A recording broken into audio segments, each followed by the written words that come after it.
Hello. Good evening, everybody. Welcome to Cabinet on the 16th of July 2019 at 4 p.m. The main item on the agenda, obviously, is Almbury High School.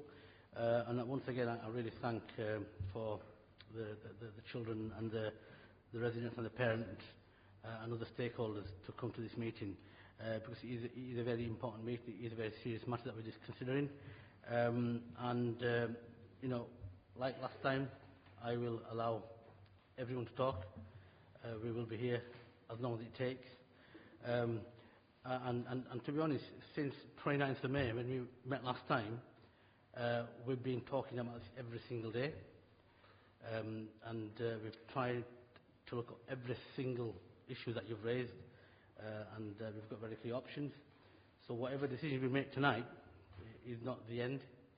Hopefully it'll be something that we can start working on into the long term, because that is only the start of the process in terms of moving forward to provide the best quality education for all our children, be it now or in the future. And just to reiterate that we have been talking about this issue as a cabinet, as a joint cabinet and executive meeting since 29th of May, and we are now at a stage where we have to make a decision. But again, that will be hopefully just the beginning of what we can do in terms of moving forward. So start the formal proceedings of the meeting. Membership of the committee, we've got the full cabinet here. I don't think we've got any apologies. No. Any interest, members, please declare them on the relevant form. Admission of the public, welcome. We've got a deputation from Mr. Shaw. Mr. Shaw, do you want to address your deputation, and then I will get Councillor Graham Turner to respond, who's a cabinet member for that area. Thank you. Start now. Yes, please. Right. My name's Ken Shaw, and I look after the accounts for quite a lot of businesses in Huddersfield, and I had a meeting with Councillor Donald Perth, and the first thing is about the business rates. Well, we've got to get a campaign going to get the legislation altered, and the support of the council will be of great use to us, please. Because I've got businesses where they're having to let staff go because of business rates, and we feel that it will be a good campaign through the council if you would help in putting forward to get the government to adjust the business rates to all businesses, not just here, but everywhere. But linked to that is also, and I've spoken to the Labour Party today, is about a campaign to get and it has a knock-on effect to the business rates, is to get the Insolvency Act of 1986 amended, where what happens is now, and it's quite simple, that when companies go into liquidation, all the liquidators take their fees first, and they've got an instance where KPMG are charging £500 an hour. Before '86, that would not have happened. So the knock-on effect to that is obviously people who have got, owed a lot of money by whoever cannot therefore then pay their business rates. So what I'm asking you to do with the council, if you would, and I spoke to the Labour Party today, was if we could get a campaign going through the council and council members cross-party to get an amendment to this 1986 Act, as well as dealing with the business rates. And I'm sure that that will be much appreciated if you could do that, please, because the business rates, I've got 3 here, and they're absolutely, it's not on, because we can never find out how long it takes to get the amendments done either, with the valuation of it. So that's why I'm asking the council, as a principle, cross-party, if you could support a campaign to get, number one, the business rates sorted, and also, if possible,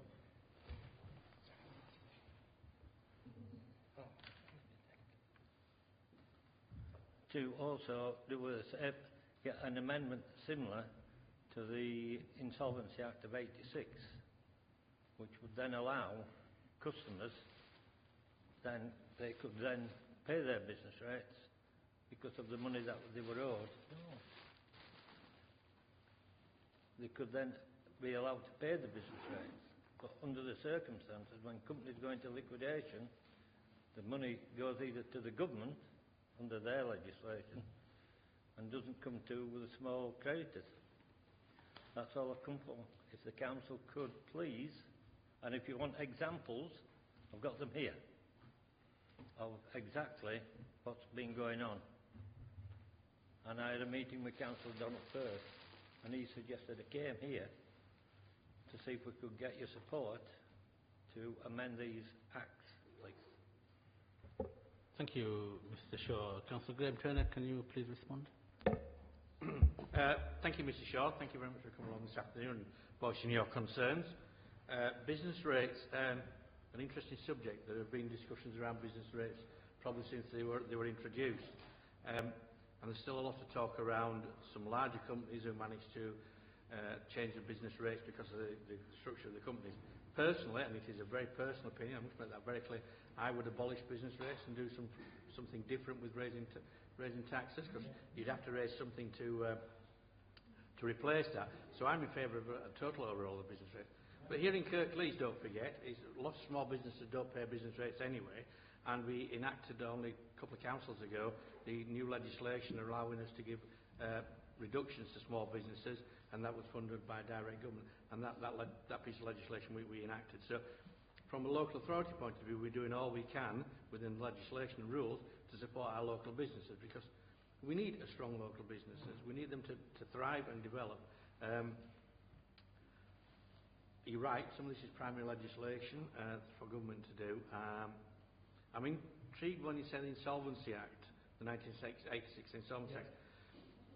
The problem with that is, if I was KPMG and I was going to do, in some cases, for a very large organisation, it would be a lot of work, and you were paying very expensive accountants, forensic and accountants.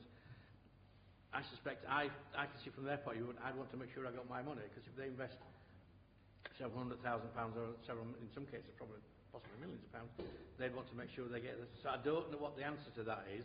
I'd have to have a think about that.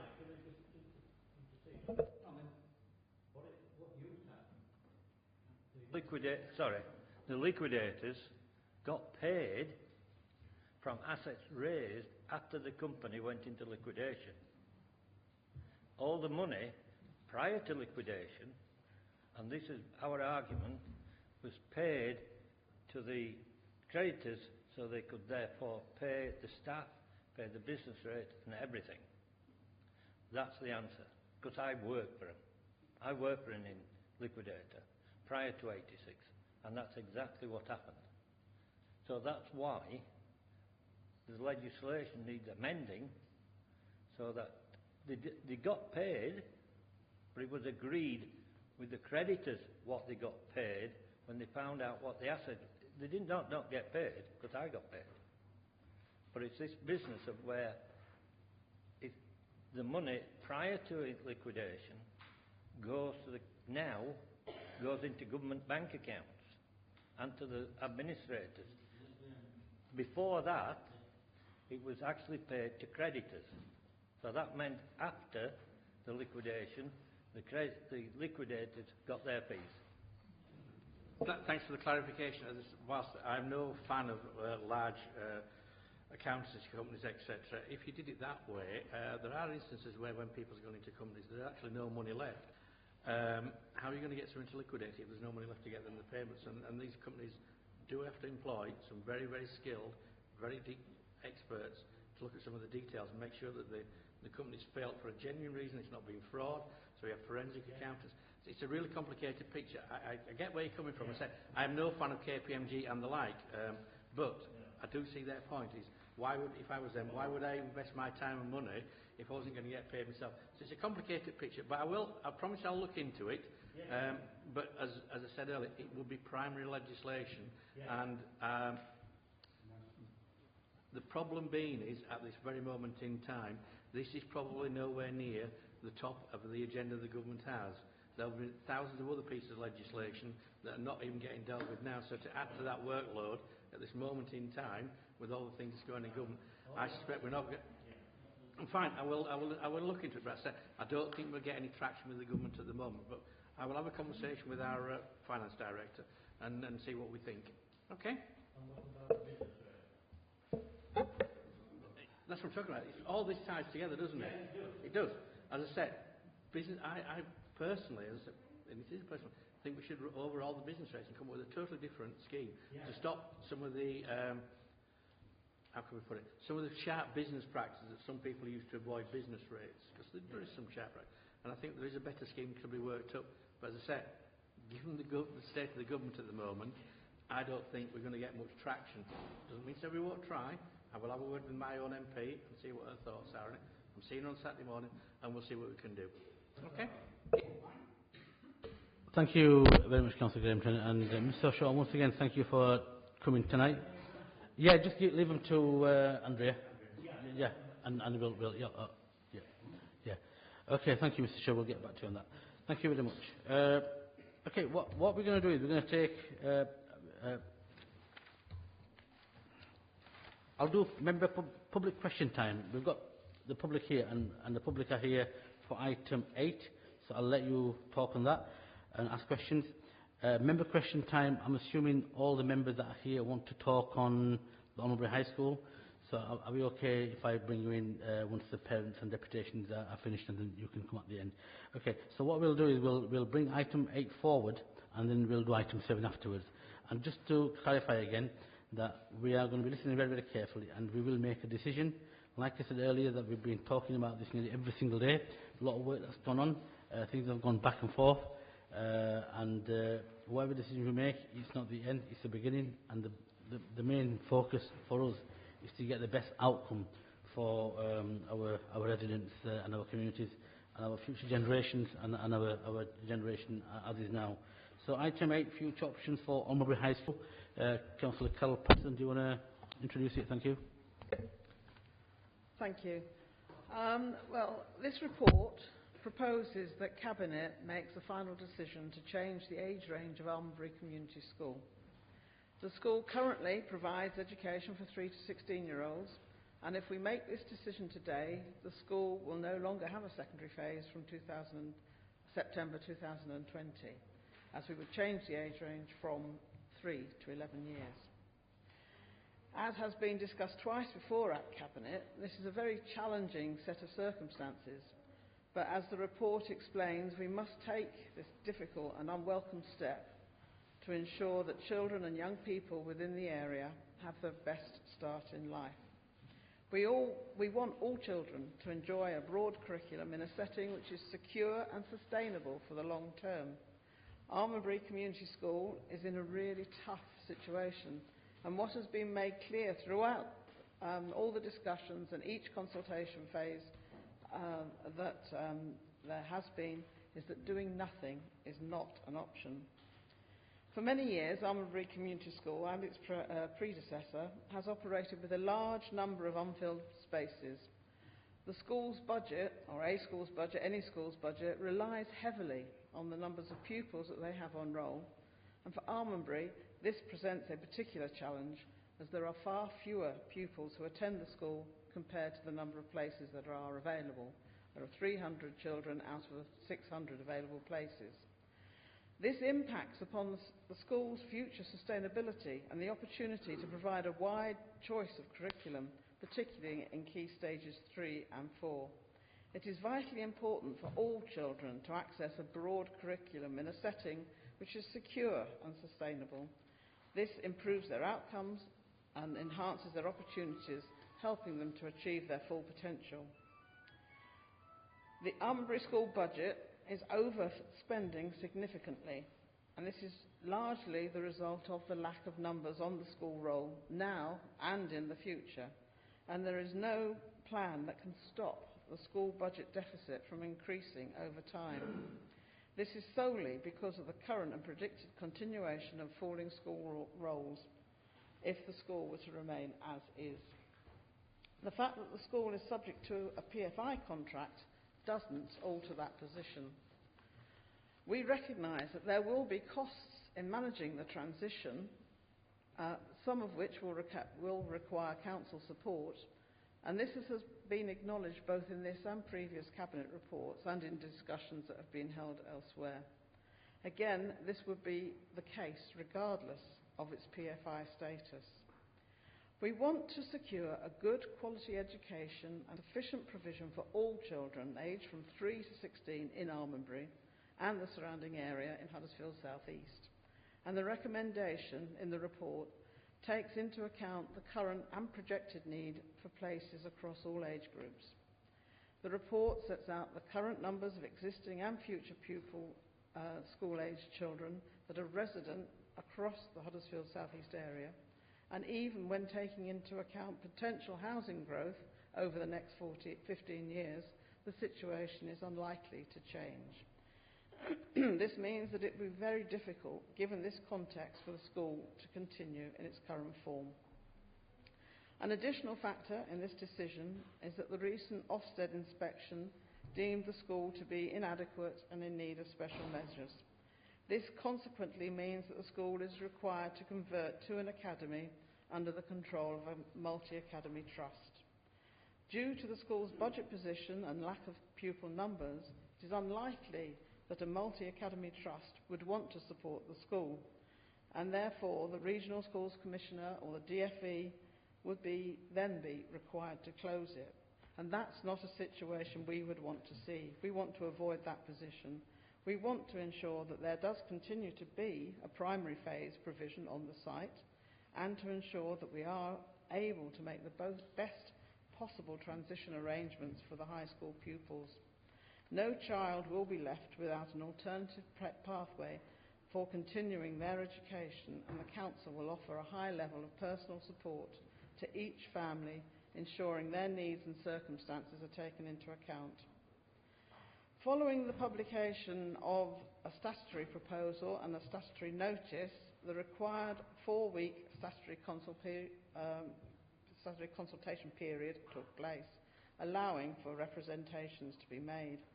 These have been carefully reviewed and responded to in section 3 of the report, alongside the factors for decision making that we must have regard to in making a decision. We considered all options, including those put forward during the representation.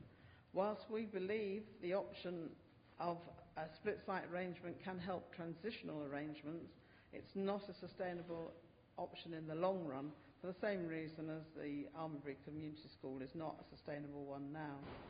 Taking everything into account, we firmly believe the proposal to change the age range represents the only long-term solution to retaining education on the Almondbury site. The School Organisation Advisory Group has met and concluded that the process followed has been in line with relevant legislation. Therefore, we, the Cabinet, are able to take the final decision today. The Council is working closely together with Almondbury Community School, King James's School, Netherhall High School and Newsom High School, and there is a high level of commitment to continue to do so to support the transition of existing pupils in a planned way alongside affected families. This is our priority now.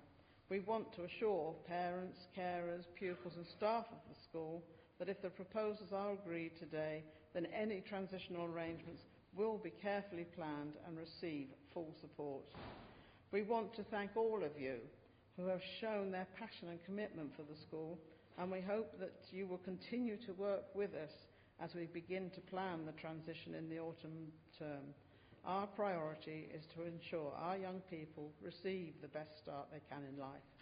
Therefore, I propose to accept the officer recommendations as detailed in section 8 of this report. Thank you.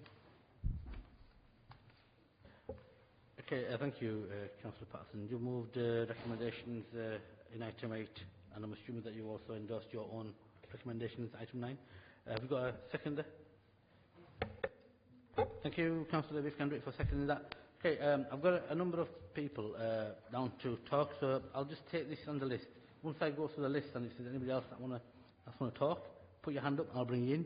And if you want to come back in again, put your hand up, I'll bring you in again. So the first deputation is Amy Bastow. Okay, so who wants to go first? Yes, come on then. Oh, sorry. We'll just make sure that.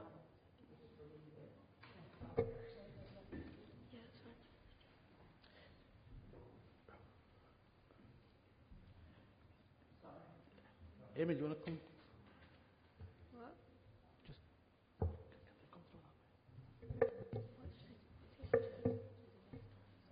Just so you can speak from there. So just give it a couple of minutes and we'll.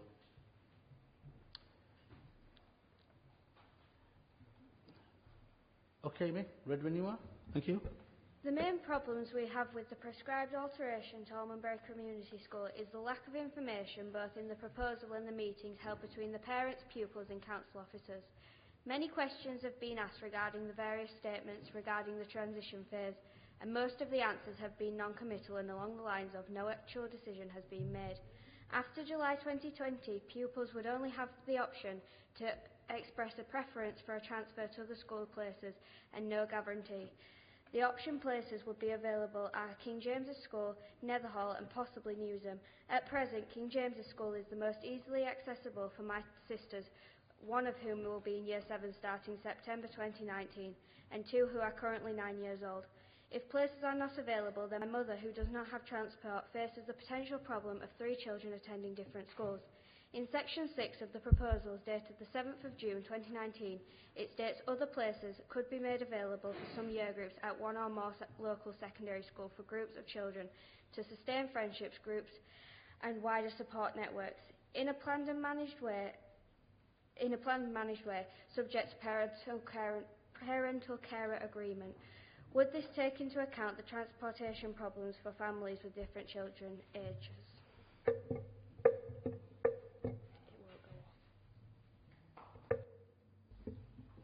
I would firstly like to thank you for letting me express my views here again. Now that many teachers are leaving, I'll have to get used to the new teachers. Then, if the school does end up closing, I'll have to move schools and have new teachers all over again.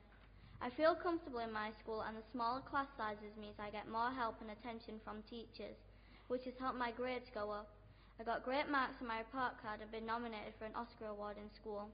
The pupils in school have a passion for their education, and I have seen my classmates' grades go up as well. I am now in Year 7, and this is a time where I need stability and a strong direction so I can focus on my education and not worry about moving schools again. Because of the small numbers, everyone encourages each other and are friendly towards one another. My teachers are amazing and have a wonderful ability to bring out the best of all of us. I have a colossal amount of stress, anxiety, and many sleepless nights. I don't want to leave all my friends and classmates behind. Like I have previously said, the school has amazing potential, and so do the students that attend it. All it needs is improvement.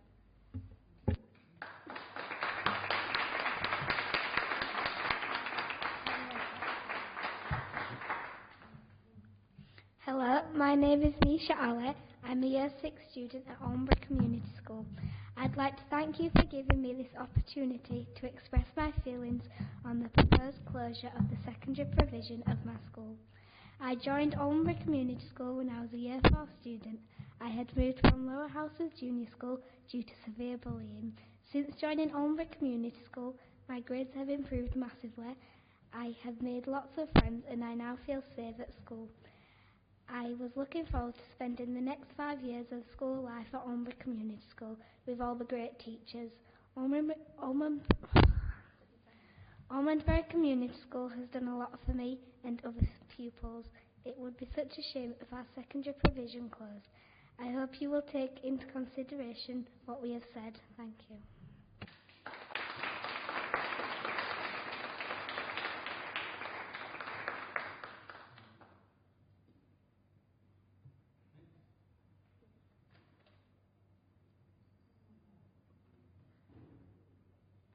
I've got Amy, Charlie, Nisha and David Whittingham. He's not here. So we've got. Yeah, I've got people I've listed down here already. So I'll take them first. And then if I miss anybody, I'm sure I've got names on here, but then if I miss anybody, right, yeah, I'll bring them in.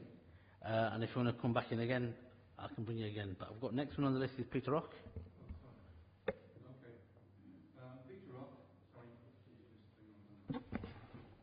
Good afternoon, I'm Peter Rock and I'm Chair of Governors at Netherall Campus. I've come to repeat some things. First of all, the promise I've made and the school's made, both in the initial consultation and at the two previous Cabinet meetings, right? That is to be supportive of the pupils especially, but also the staff, no doubt, with the interim challenges and no doubt the longer term solutions, right? But may I also repeat and underline to Cabinet members, this is the easy bit, right? Compared to the hard work, effort and no doubt cash required to support the pupils of ACS.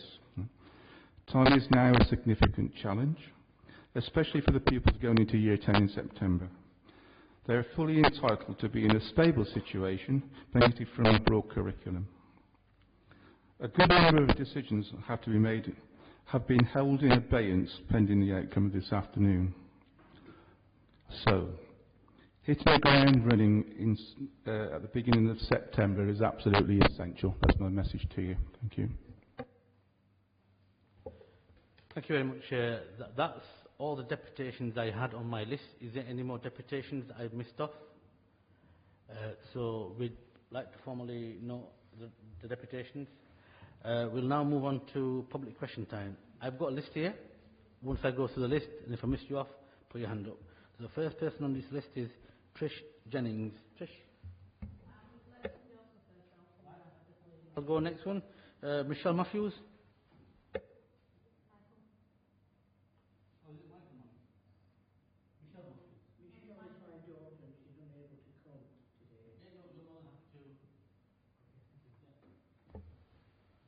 First of all, I'd like to start off by thanking the council officers during this process. Both Joanne Sanders and Martin Wilby have been extremely helpful. We've had one or two slight differences in opinion, but at least they've given me all the answers and done it all the time. However, just a couple of points for various reasons we haven't been able to resolve. The first one is the publication that was dated on the 7th of June that set out the proposals for prescribed alteration. It says on it that this was made in accordance with section 19 bracket 1. I did a lot of work on it and checked it. We had lots of conversations between us and we agreed eventually that the correct one would have been section 19 2A. We had some more discussions and I got an email from one of the officers to say that your legal department agreed it should have been made under section 19 2A. My next question was, if it should be under section 19 2A, does that make this one that they should have 19.1 not the right one for it? If so, if this was published to us for everybody to get notice of, either one of 2 points. One point is, if it was a mistake, and I prefer to think it was a mistake rather than anything else, then the advice I took, and Martin will smile now, because we've had lots of conversations, and he said the best thing to do, and it wasn't meant badly, I hasten to add, I'll defend him totally. What he should do is go back, like I suggested, that I would go back to my legal advisor to see what he said. He suggested what I should do is to take the step slightly further and talk to the Department for Education. The Department for Education have asked me if I can send all the relevant emails in which we discuss these things to them, and they will look at it. They're not promising anything, as they do, and you will know, Chair, the government departments don't promise anything at all. But he said what he will do is look at it. The second point was, in the prescribed alterations issued by the Department of Education in October 2018, under Annex A, it says what you should do, I'm saying what you should do, but what council should do. And it says, as a minimum, the department that issued this notice should provide the following, and there's 7 different sessions. And the council officer will say, I went through them with them, I agreed that most of them were done. But there's one, the most important one, that I think under your 7th of June item, where it comes to, just bear with me a second, Section 6 in the one that was issued on the 7th of June. So project costs and indication of how these will be met, including long-term value for money, will be achieved. What you put in there is nothing to do with actual public costs, not how the money will be met, and you have put something in one of the other sections, I agree, about how that will improve them, yeah? So, it comes really to two, in my opinion, and I'm sure you will disagree, two.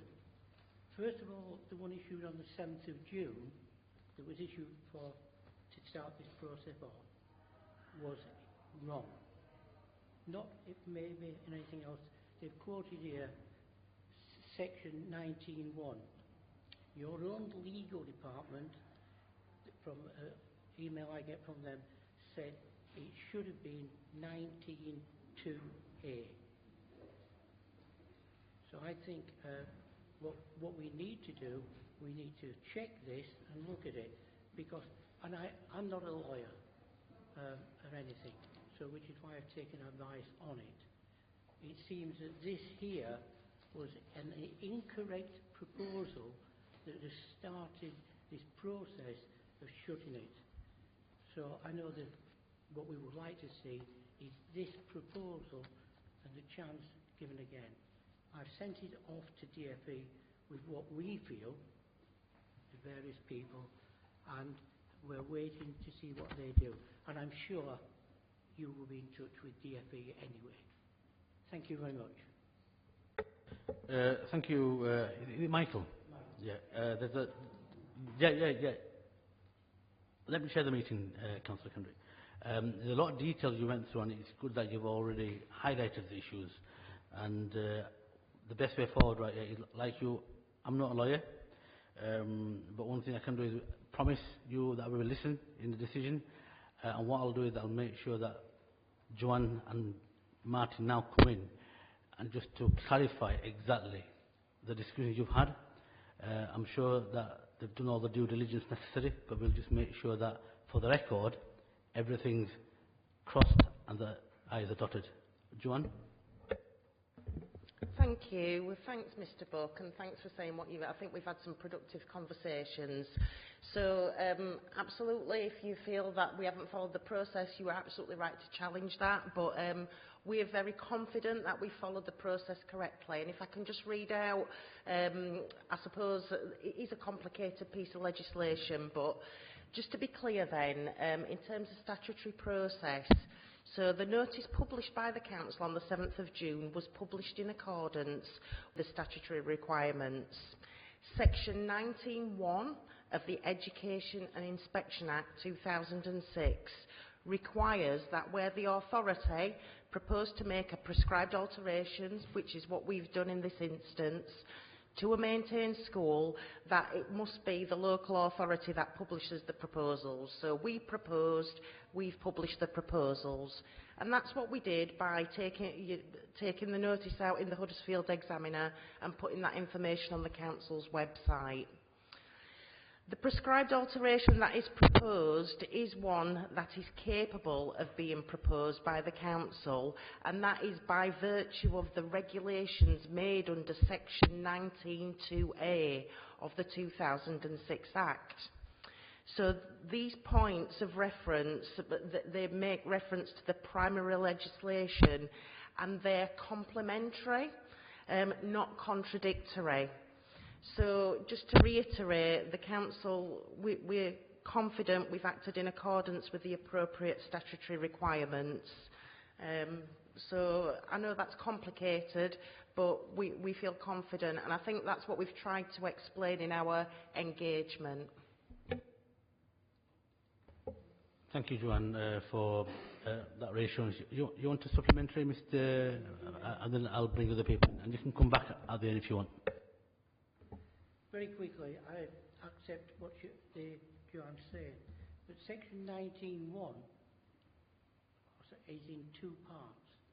Section 19.1 is under one, and then it says for community schools it should be actioned under section 19.2a. And my point is the issue of this note on the 7th of June, which started this whole process off, stated it was in accordance with section 19.1.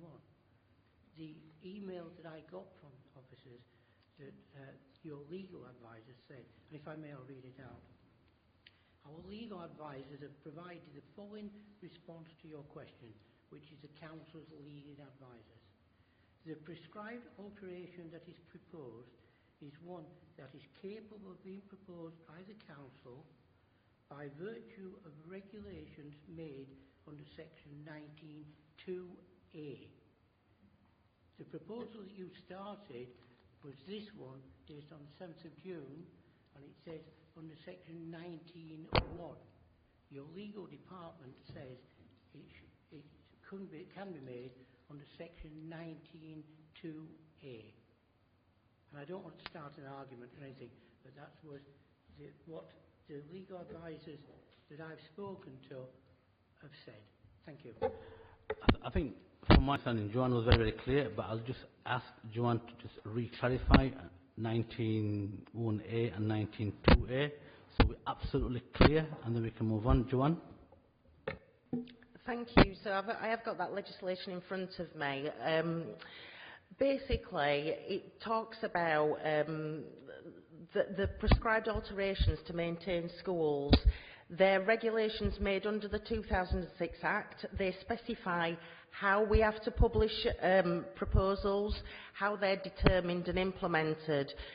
This is about section 1, so it says how you publish the proposals. So where 1A, 19.1a, the local education authority propose to make a prescribed alteration to a maintained school, the authority must publish their proposals under this section, which is what we've done. Then section 2 says a prescribed alteration is capable of being proposed by a local education authority if, and this is section A, in the case of a community school, a community special school or a maintained nursery school, it is an alteration designated by regulations under this subsection as one being capable of being proposed by the LA. Now what that means is, for some schools, the local authority is not able to make proposals, but for this school, Almondbury Community School, the local authority is able to make proposals. For example, some schools that are voluntary controlled or voluntary aided, if they want to change category, that's not something that the local authority can propose. It is something that the governing body of that school can propose. So this talks about how you publish them and whether the local authority is in a position to be able to do that. These are complementary, not contradictory. And I just reiterate, obviously, where concerns were raised, we'd want to check those out. If things hadn't been followed appropriately, we would, obviously be upfront about that. But we're absolutely confident, and we've had that legal advice that that's compliant. Thank you, Joanne, and thank you, sir, for bringing that question to our attention. David Burns. David Burns here. David? Oh. Okay, we'll come back later on. Paula Bastow?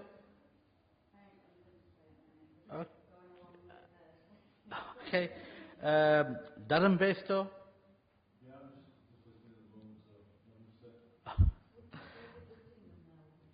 Yeah, I've got Cass Whittingham.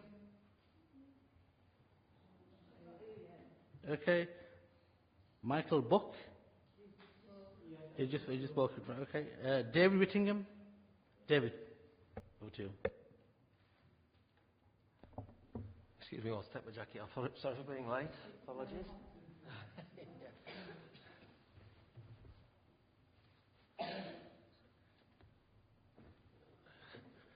that good timing or bad timing? I'm not too sure. Turn up there, so I'm just conscious of what I may have missed in the first half an hour or so. This time I've got nothing prepared. As last time I did a 3 or 4 minute speech. So it's truly from the heart. 50 odd responses, 50 people who care about Albury School. Albury School, it appears it's being hung out to dry. I don't claim to know why it's being hung out to dry, but I can only speak from the heart. I have 2 daughters, aged 11 and 9, who have thrived at this school. The school have been very supportive to any issues that have come up. It appears that it's a convenient juncture for the council to say 5 years on from when it was the best thing since sliced bread to have a 2-part school, so all of a sudden now it's not. It appears that for a number of years the school hasn't had enough pupils there. Why, oh why, does it suddenly only appear to raise its head when there's an item on YouTube about a poor lad being bullied? Now, I don't expect any response to this next comment. Mr. Bowen, who has sadly departed, as far as I could see, he was turning that school round. And it just feels that somebody's been waiting for an excuse to stick the knife in and get rid of him and his management team. I'm not too sure why. There's 2 sides to every story. And I suspect we're not going to hear why that might be the case. And as I said at the previous time, we'd heard lies before, and time again we hear, it's just lie upon lie. That's how it feels. The school where it's based, its physicality, I suspect, it's a prime area for building. Lots of desirable properties are popping up all around Almonbury, and it would be a fantastic site to sell some of that off, because as I think it was Councillor Cooper last time said, it's all about the money. No matter what anybody says, it's money, money, money. Money because there's not enough pupils there to finance it. I can understand the logic behind that, but why has it taken 5 years to suddenly say we've not had enough children there? It just feels like this is a bit of a stitch-up, and we're not too sure, and I apologise this has already been mentioned this afternoon. It appears that there's a number of due processes that perhaps have either not been done or have been conveniently done in such a way as that, you know, the legal boys and girls can say, oh yes, we're quite watertight in relation to that. But it's how it feels to us as parents and how it feels to the children as well. I think I've said enough for now. I hope I've made some sense as dashing in. Apologies for being late once again.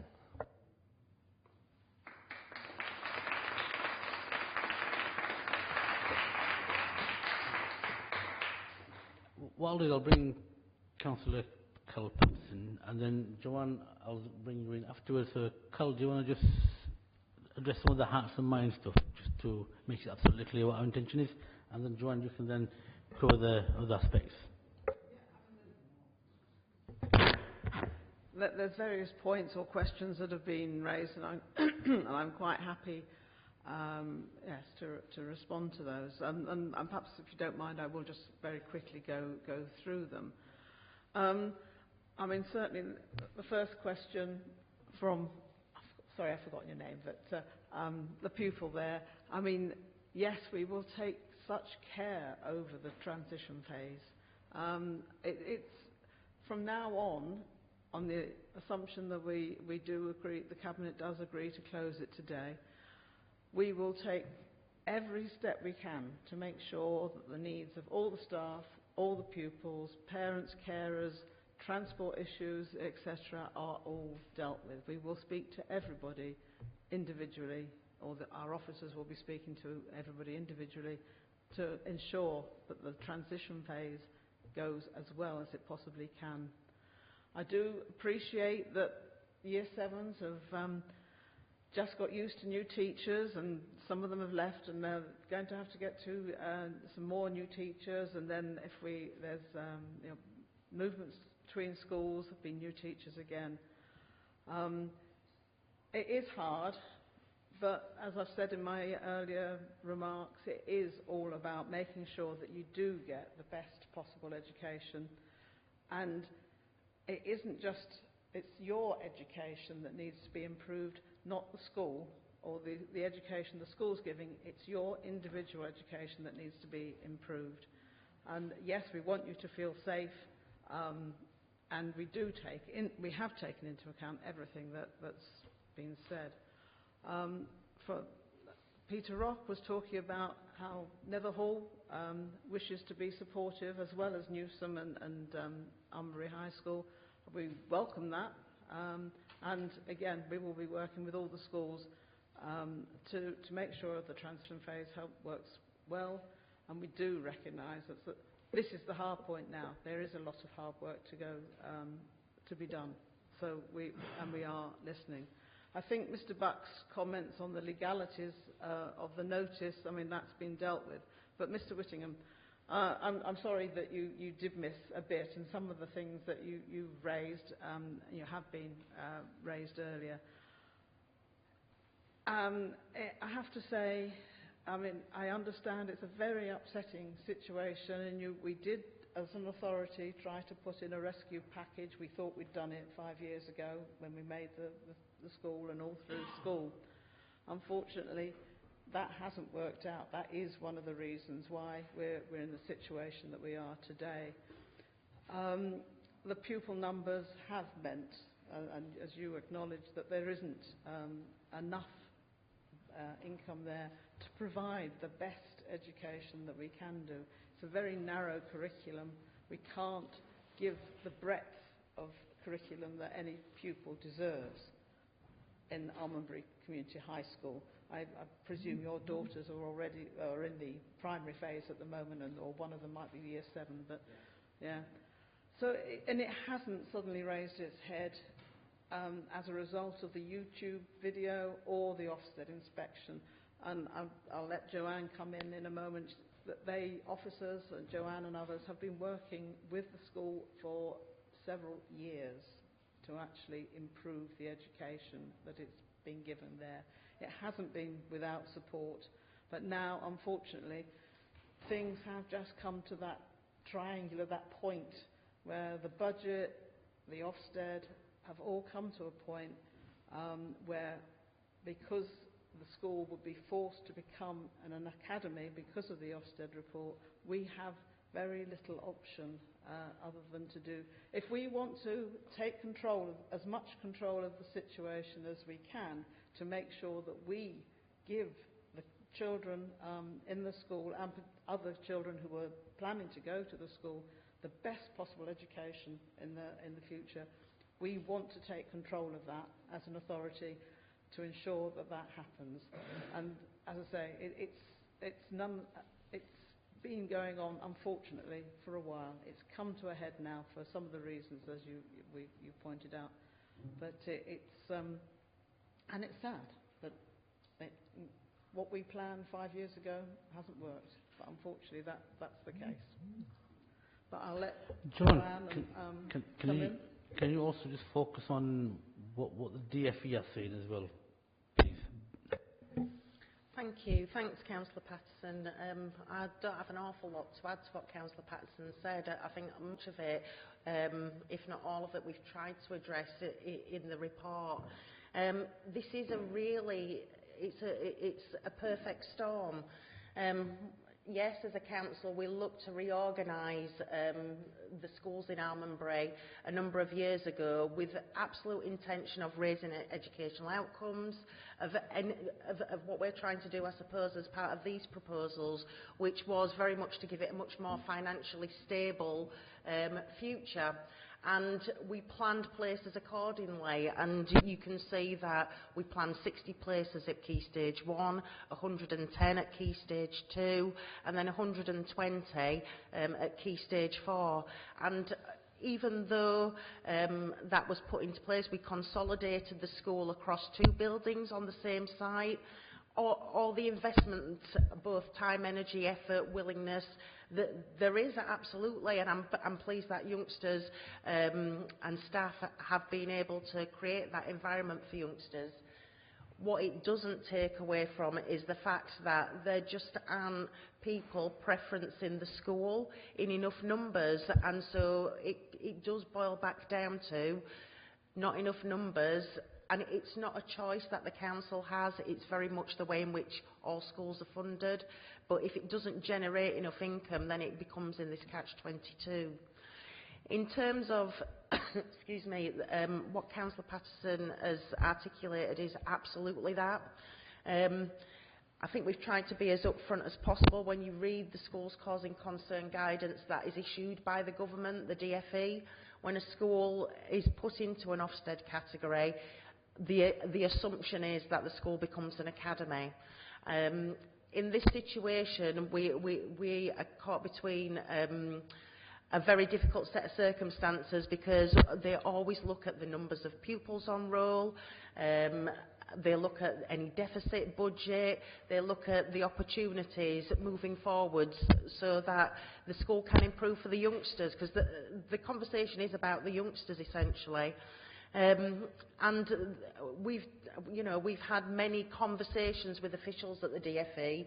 Ultimately, it's the Regional Schools Commissioner that makes decisions, but they've made it rather clear that if something isn't managed locally, then it's within their gift to instruct us to close the school. And that would mean more uncertainty, less opportunity to do the one-to-one engagement with families to make sure that transition's planned well. And I think it's for that reason we've advocated working locally. And it's not where we choose to be. I can absolutely put myself in your shoes where it feels like it's been done to you. It's a really difficult set of circumstances, but our commitment is to work with parents, not to instruct you where to go, and we need to listen to some of the things that you've said, and we've got, I think, the commitment of our portfolio holder, and we will be held to account about making sure it's well resourced, well planned, and planned with families to manage the interim position, to make sure that it's not scary for youngsters. Change is scary, but we're confident we can manage that together.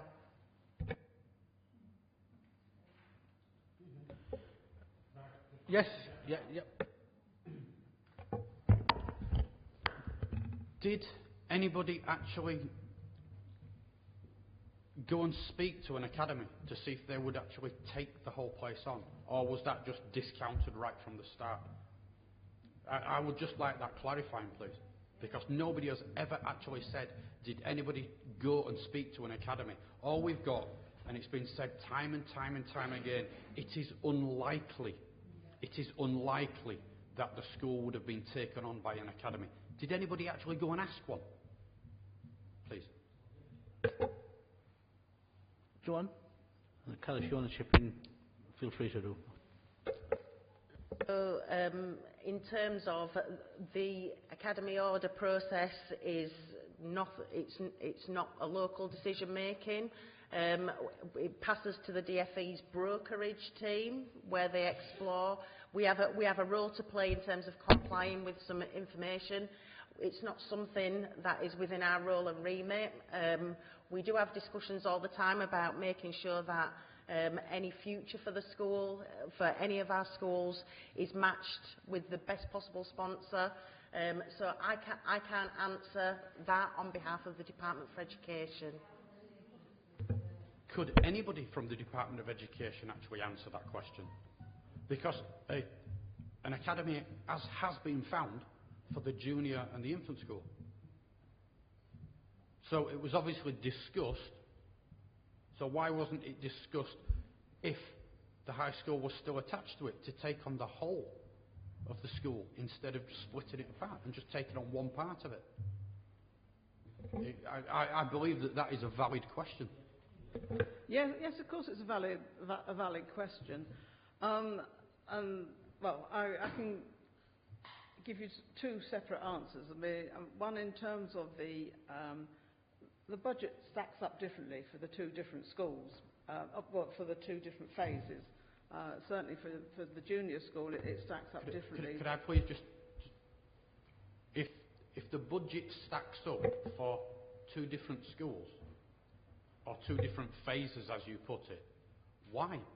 Because it is an all-through school, so surely the budget goes across the whole school, not split into the infants, the juniors and the high school. Is it not all in one, as it's an all-through school?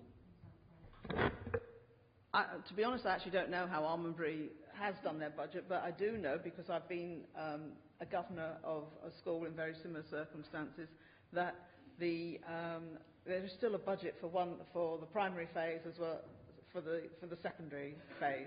It stacks up differently because of the numbers of pupils available. That's for the two different phases of the school. That's why it stacks up differently.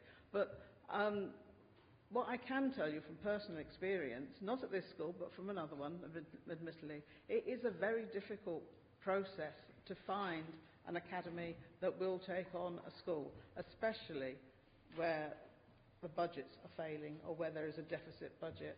I've been through the process and it was very difficult to actually find, certainly academies or multi-academy trusts that are interested in taking on schools, because they want the profitable schools, they want the good schools. But it's also then difficult to find an academy which might actually match the values that you have for that particular school. And that's what makes it a very difficult and complicated process, and certainly one that we couldn't entirely start until a decision is made as well. Councillor Peter McBride, do you want to comment? I think the fundamental question here is understanding the way the system works. The whole education system is funded on the basis of demography, on the numbers you can reasonably expect into a given area, and as planned over a period of time, and taking account of things like parental choice. So the logic that's applied, that you were seeing here applied to Kirklees, equally would apply in any academised situation. So any academy would see that situation and draw exactly the same conclusion. That's why you may draw a conclusion to say it'd be very difficult to get an academy. I think that is right, Joe, is it not?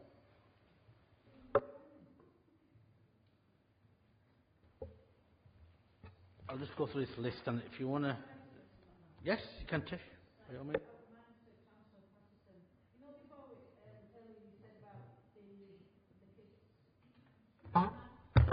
The kids' education to be improved. For instance, my son, he was getting A3s and A4s. He's got the help he needs now for his stammer. He's now gone to A1 and A2s.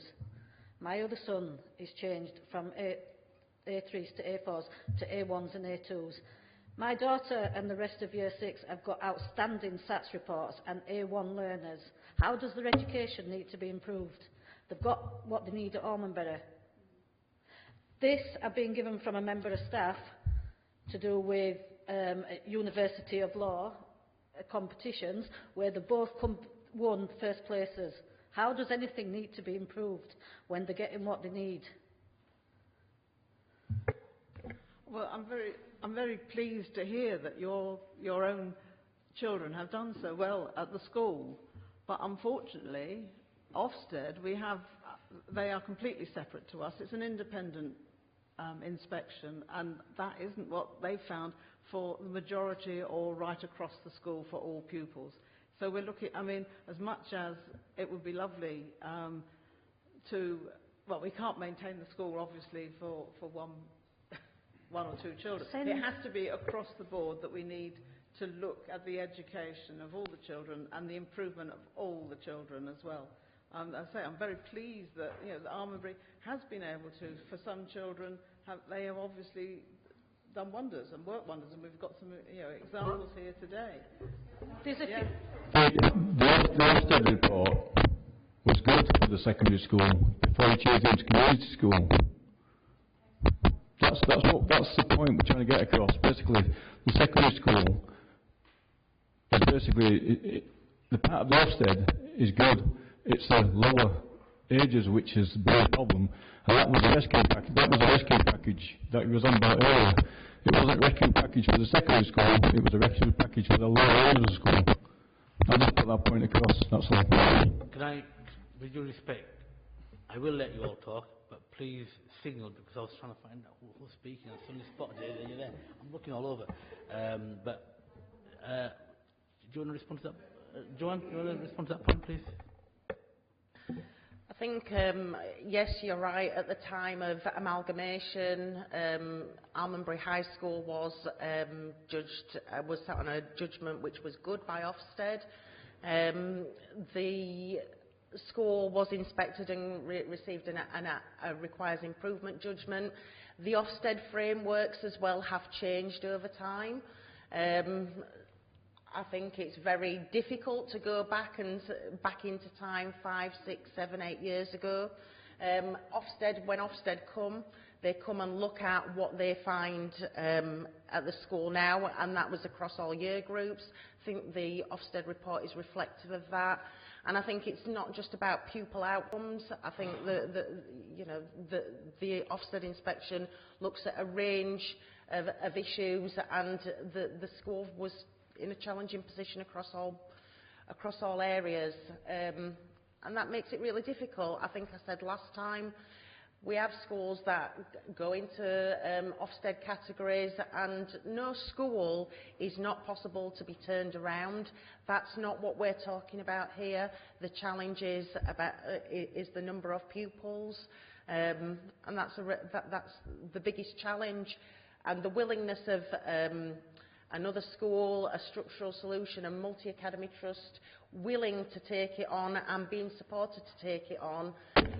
They will still have all the same challenges around how do they deliver a balanced budget, and there is no other source of funding to be able to support that. The only way to support that would be for additional youngsters to attend, and so it feels like a very catch-22 set of circumstances.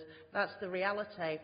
What the regional schools commissioners do is they pull together a range of information, including financial, and they need to look at long-term sustainability. They make a request from both the existing school and the local authority.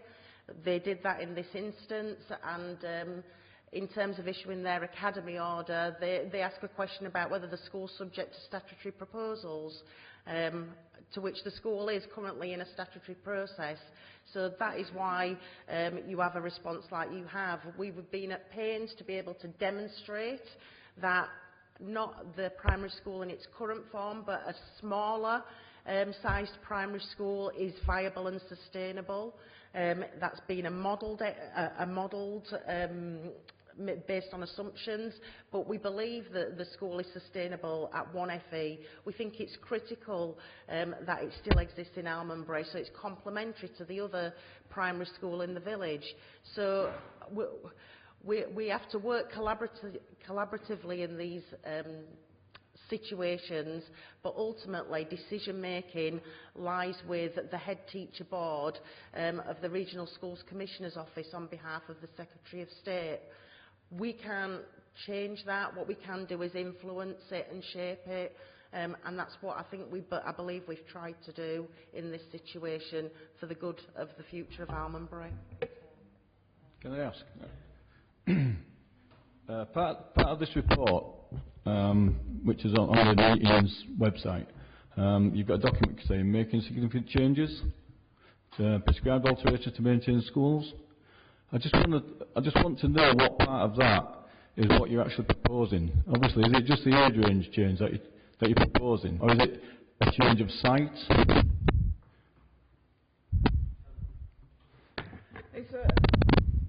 It is basically a change of age range. We will maintain the primary phase from 3 to 11, but in future there will be no secondary phase from 11 to 16 on the site. Right. During the transition arrangements, there may well still be some classes, year groups on that site.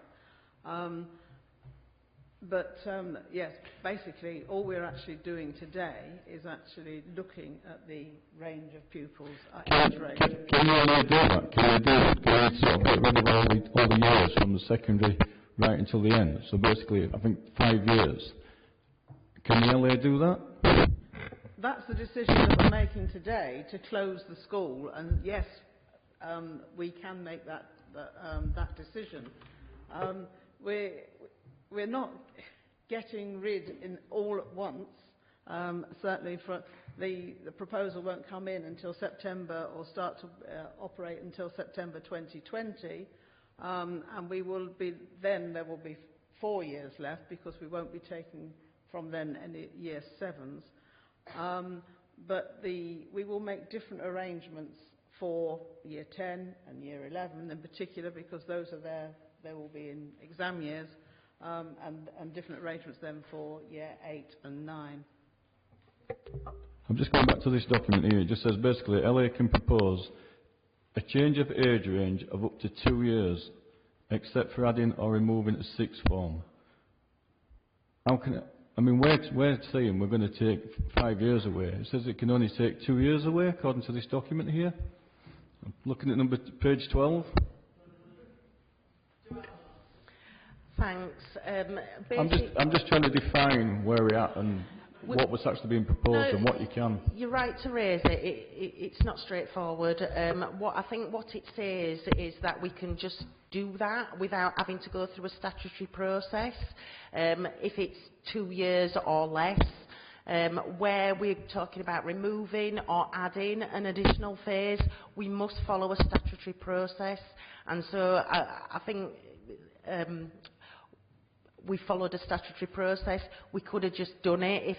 So, for example, there have been examples in the past where, to make provision for 2-year-olds, we've changed the lower age range, but because it's only been by 1 year group, we've been able to do that collaboratively with the school's governing body. It doesn't require us to undertake a statutory process like we followed here. Because this is a whole educational phase, is by virtue of the reason why we've undertaken this process. And I think the type of school is relevant here. Almondbury Community School is a community school, so the local authority is able to propose and is the decision maker. So I hope that answers your question. Michael. Just a quick question. You've been talking about the primary school becoming an academy, yeah? The quote from the RSC was that she would take it into consideration as part of the selection of a suitable academy if it's passed now. So I assume that means that she has not found a suitable academy that may be willing to take on the primary. And that's the quote from the RSC, not from myself. Yeah, very useful. Carol, do you want to just respond, and if need be, let Joanne respond? Okay, fair enough. So basically what happens, and you'll bear in mind that this is not something that we're involved in personally, what happens for any school across the country, but particularly in Lancashire and West Yorkshire, every month the Regional Schools Commissioner's Office have what's called a head teachers board. So it's not the Regional Schools Commissioner in a room by herself deciding things. The officers that support her put together business cases, and they are considered by the head teachers board. They publish those agendas, so for transparency, and that's where they make decisions. I think what it said in the letter regarding the academy order, that they would take into account when they were considering a sponsor. It's our understanding that they've had an initial conversation at head teacher board, but no decision has yet been made, mainly because they know that no decision has been made locally. So I think they are trying to work together so that there is a future for Almondbury, but they are also trying to be clear and upfront that even if when they find a sponsor, there will still need to be that due diligence process. So that's as best as I can answer, because regrettably don't work for the DFE. Thank you. I'll just go through this list, and if you want to come in, please do so. Put your hand up. Cass? She's on the way now. Right, okay. Charlie Matthews? No. Charlene Davis?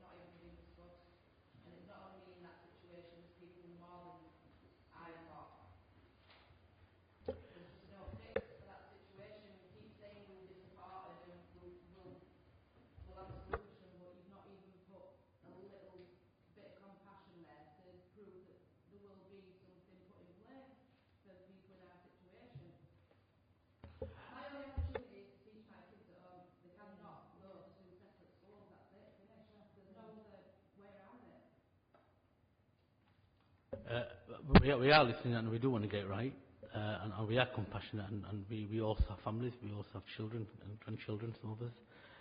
But what I'll do is I'll let my lead member, Councillor Patterson, respond. Callum? Yes, thank you. I mean, as I've said, we really do want to make it right for every family and every child, and we will do everything that we possibly can, and we'll be as imaginative as we possibly can to make sure that we do get the best outcomes for each individual family. We haven't been able to do anything at the moment. Until the decision is made today, we couldn't possibly approach parents or families and say, what is it that you want? Because we've listened to what people have said from the different consultations, but we couldn't come to you and say, well, okay, this is what you need and this is what we're going to do, because that would have prejudged the decision that we still need to make today.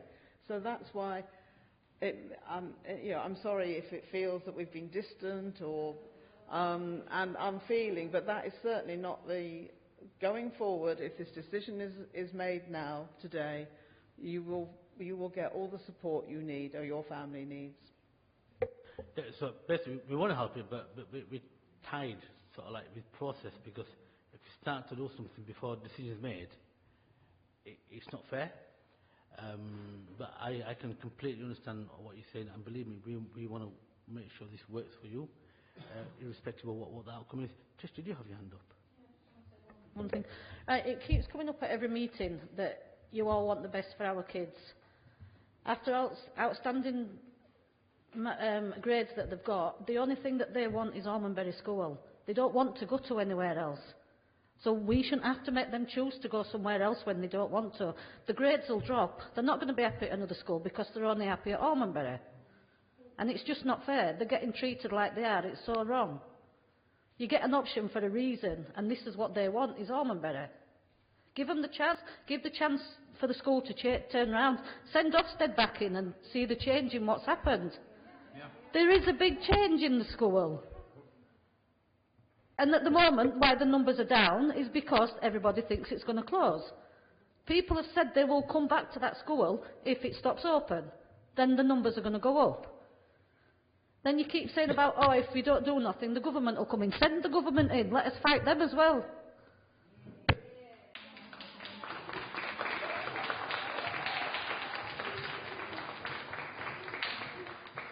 Yeah, that would be an easy thing to do, but it won't happen because they made it very, very clear. And this is what we're trying to do. We're trying to engage with you directly. We're trying to take that local control. But let's get Carol to just provide some assurances. Carol. As I said before, I'm so really pleased that your children have been able to benefit from the education at Almondbury. But the lack of numbers is not just a continuing problem. It's been a problem for several years. It's never had the numbers that it needs to be able to finance the teachers, to finance the curriculum and other facilities even. It needs more numbers, and the people have not been choosing, for whatever reason, to go to Almondbury for some time. And it isn't just because of the YouTube video or Ofsted or anything else, or the decision or the proposal that's here today. It's been, and also we can demonstrate that even if the school could turn round, which would be highly unlikely without the finance, then there still isn't the predicted number of children in the whole of the wider catchment area that will sustain for continuing with Almondbury Community School. The school had the numbers until it got merged. My sister-in-law got told that the school will improve for many years to come. So a few years down the line, when the numbers have dropped, this is why, because it merged. If it wasn't merged, the high school would have the numbers. Just give us that chance and send Ofsted back in and see the difference.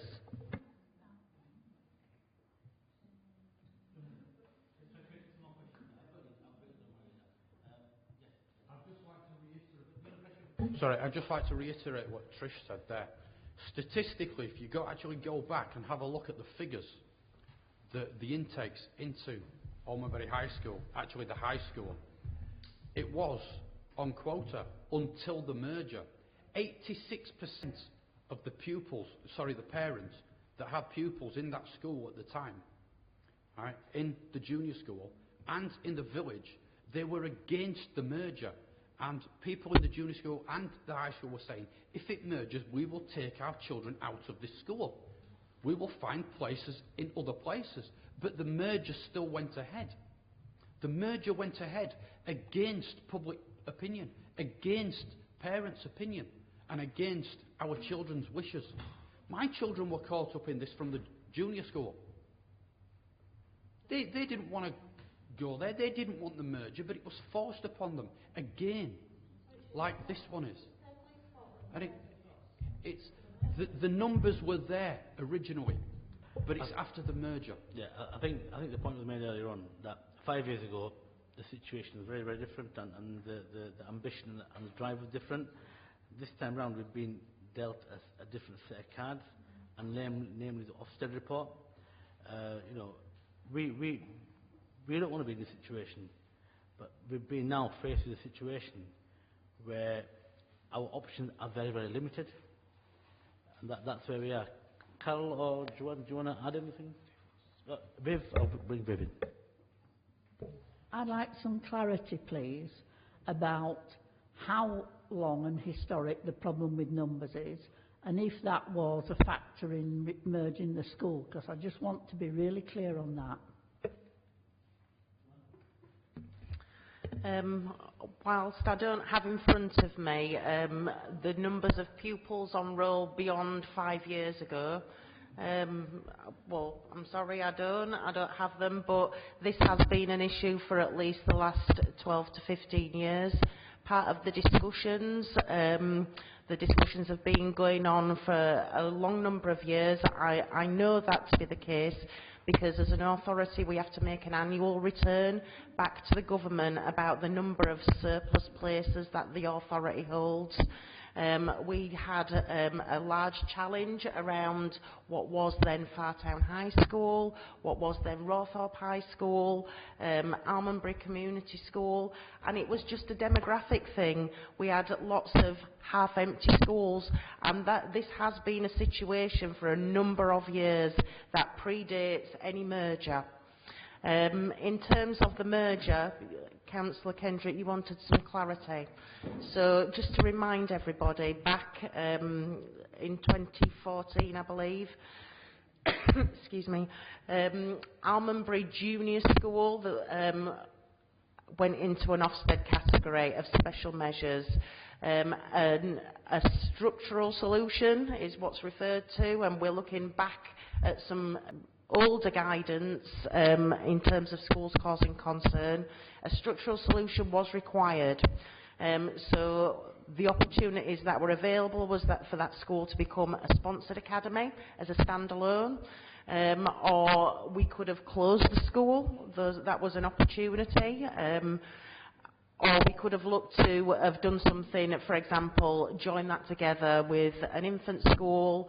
In this instance, it wasn't possible to join it together with Greenside Infant School because Greenside Infant School was a school that required improvement. That's why we looked creatively, particularly with the circumstances of numbers on roll at each of the 3 schools, and by collaboration we discussed the potential opportunities at the time. We sought to harness and pull together, and there came out of those that situation the proposals to consolidate provision into 2 rather than 3 buildings.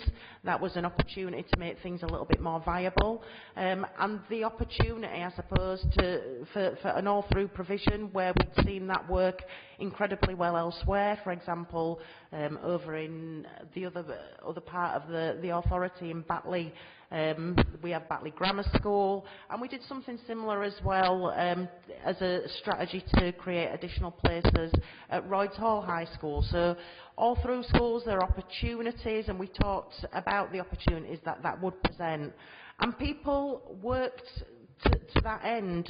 The fact that we're in a situation these few years later is really difficult, but we can't predict. Everybody commenced on this journey for the very best of intentions, but those were the particular reasons. It was about sustaining education in Almondbury.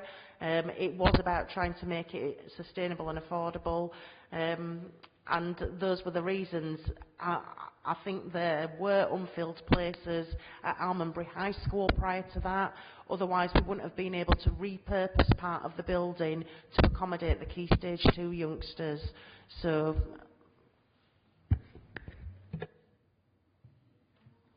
Tajinder. Thank you, Chair and Council Leader. I'm going to take issue with a number of the speakers, but let me start off by apologising for my tardiness. I was some 5 minutes late from the start of the meeting, and so I might have missed something. Now, if I could just start off with getting some of my facts straight. Has Councillor Carol Patterson taken over the education portfolio from Councillor Masood Ahmed for my information going forward? Yes. Right. Okay, thank you for that. What I would take issue, first of all, with Councillor Patterson is that with regard to the options that you looked at, what are these other options that you looked at?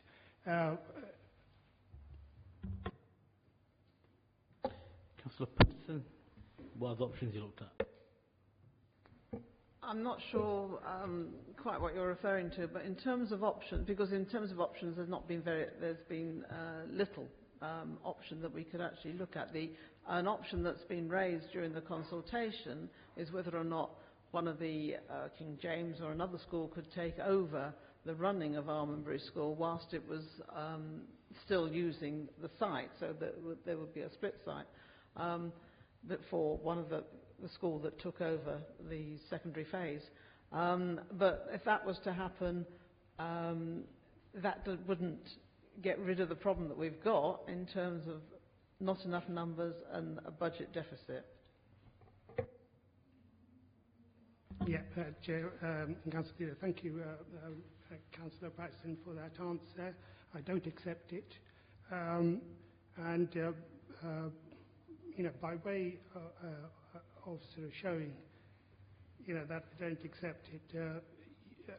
Your strategic role is something that I don't believe you've fulfilled. You haven't shown a duty of care to the children all throughout this process and in all your decisions. And I'm not blaming this council because its political complexion has changed recently as of this, last local government election. The blame lies across the three political parties. And this is something I've fallen out with the parents' campaign group on, because I haven't sought to blame Councillor Masood Ahmed or Councillor Shabir Panda, and others have sought to do that. But I would like to sort of, I will come on to in a minute about judicial review. But if I could pick up Joanne Saunders, the Service Director, with regard to the not having the figures past the last 5 years, and that this has been a problem in the making over the last 15 years. Well, is that something that you, by legislation or by direction of the Secretary of State, that you're only required to hold the figures for the last 5 years?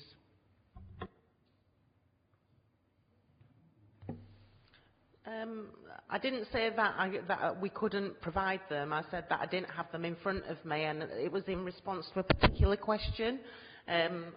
We can provide numbers on roll going back many years because it's done by a school census, which we hold the information for. There's no particular requirement or legislation for how long we keep that because we feed that back to central government. I don't think it's relevant here. Sorry, sir.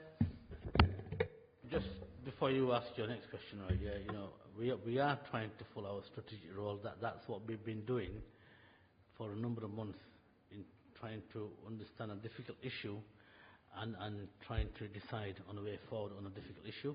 So that is our strategic role.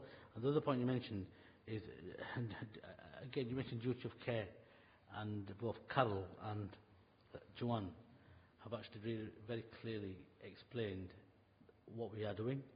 And we are doing more than what we can, and we will continue doing that. So again, I think we just need to reflect on that duty of care. You've got another question? Chair, as you know, I've put in 12 written questions, but the nature of this discussion and this debate, I think it's important to sort of keep on the track and follow the threads. Following on, with regard to the amalgamation, and you sort of, on the one hand, you sort of said you made structural changes with the best of intentions to try to put in place solutions which you believe have worked in Batley and Royds Hall. And again, I would challenge you with regard to that, because when an authority gets told that 86% of the parents are against something and then they go ahead with it, you have turned a successful school into a failing school. And you need to answer for that. And I don't blame you entirely as a council, because there are problems and sort of the limitations on your options put in place by the government, and I accept that with regard to the legislation that has been brought in, both on the education side and with regard to housing. You mentioned the figures, but we have an issue in front of us where our options are limited, and we are trying to fulfil our strategic role.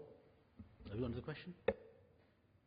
Chair, I'd like to, and Council Leader, I'd like to go on to are you assured yourself that with regard to the Human Rights Act 1998, the right to education, and specifically Chapter 42, Section 6, Acts of Public Authorities, Section 6.1 and 6.2, Subsection 1A, Subsection 1B, and with regard to Little 3, Section 7, Proceedings 1A and 1B, and with regard that you are assured that you cannot be challenged under judicial review? I think part of our democracy is we can be challenged on any decision we make. That is part of our judiciary. So if we get challenged by somebody who wants to take out a judicial review, that is their liberty. And by way of supplementary, I would refer you to Section 8, Judicial Remedies, subsection 5B, which refers to Civil Liability Contribution Act 1978, Chapter 47. So I sort of just gently warn you of the possible ramifications and consequences that your sort of failings, and I don't sort of just put it at your door. Thank you for that advice. Have you got any more questions? Have you got another? Okay. As you know, I put in 12 questions. I put them in writing, so I emailed them to Andrea Woodside. So I have seen them, but do you want to read them out? Yeah. Well, the first one I'll set aside because it's already been answered, but it referred to allowing sufficient time, and I see that you are. So, do you, Councillor Pando, prefer a group who blames only himself and Councillor Mahmood for the closure of Amberley Community School? Sorry, do you want me to repeat that? Yeah. Does Councillor Pandor prefer a group who blames only himself and Councillor Mahmood Ahmed for the closure of Amberley Community School and ignoring wider facts, or B, myself, seeking the truth, following the evidence, and based on the evidentiary truth that I find, apportioning blame appropriately between central government and the three main political parties involved at Parliament level, and the three main parties in charge at Kirklees Council during different periods. I think you've covered everybody in terms of who could potentially have a stake in this. But my view is very straightforward. We have a problem and we need to solve it. I'm not into the game of blaming people or finger pointing. We all have to make sure that we actually collectively move forward in terms of what decision we make. If I may move on to my question 5, skipping for the time being my question 4. Does Councillor Pandor accept my assertion that despite myself having been interviewed twice, once by CNN UK back in December 2018, after the 2 incidents of violence that occurred at Amberley Community School, and once by the BBC on Wednesday 29th of May 2019, that both times I was careful not to solely blame Kirklees Council, the teachers, parents and all the children as a cohort collective group. Yeah, thank you for not blaming anybody. I welcome your conclusion to that. Thank you. Right, I go back to my question 4. As Councillor Pandor viewed the 2 videos of the violent attacks perpetrated at Amberley Community School by pupils, in both incidents by stronger, taller pupils against an innocent, shorter, and as far as the 2 video shows, without provocation from the 2 victims, a boy and his younger sister on 2 separate occasions and dates.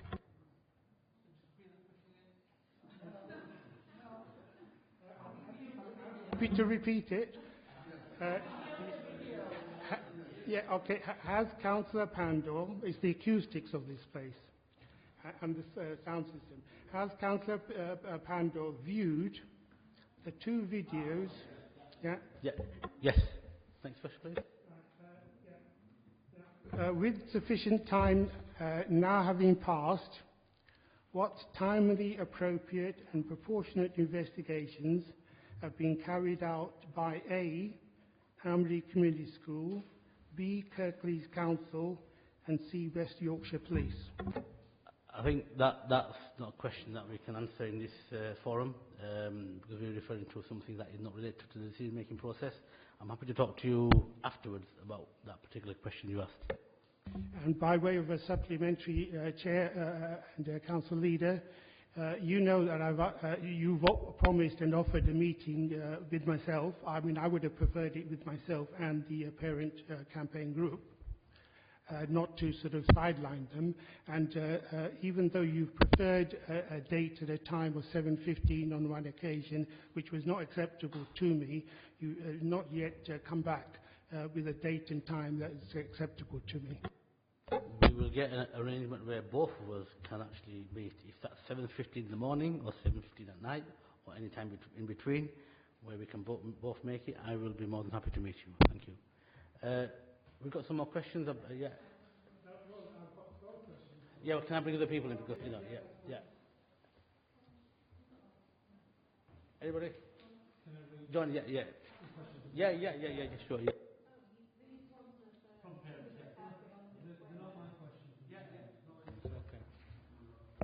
Okay. If the high school pupils are falling, why not redraw the catchment areas to boost numbers for Allenbury Community School? The second question, if the proposals go ahead, what will the transition look like for each student currently in high school? But I think you've answered that, really. We don't know. Thirdly, children with SEND needs, not EHSC plans, how will the LA ensure that they have priority for a place at the school that they feel will meet their needs? Not the usual admission process will apply. Fourth question, can you please define that the curriculum is not broad? The question is, what do you mean by the curriculum is not broad and diverse? Is the question she's asking. What is the evidence and what are the children missing out on? Okay, and next question, what other options were considered, if any, and why they were ruled out? I think we talked about it already, but okay. Now, last question, children's social and emotional needs are met well at this school. This is not the case at every school, as she has experienced of this at present school. Okay. Well, I can broadly answer all of those questions in just one answer, if I may. The catchment areas probably will be withdrawn, redrawn, but that actually won't make a difference to the actual numbers going to any particular school in that because the numbers are finite. And by withdrawing, when we redraw the catchment areas, all we would be doing would be robbing Peter to pay Paul sort of thing. There is still a finite number and not enough pupils of school age within a much wider catchment area. But we will be looking at redrawing catchment areas if that helps in the solution going forwards. As I've said several times, we will look at all the individual cases, every household individually, and come up with the best solution for their particular personal needs. In terms of the curriculum, it just isn't, the finance isn't there to provide the staff to provide the extra courses that you would get at you might expect at GCSE or even before GCSE. At the primary school level, that's slightly different because it's a generic curriculum. But when it comes to the different choices that pupils have, especially for GCSE, there won't be the wide range that might be found at other schools.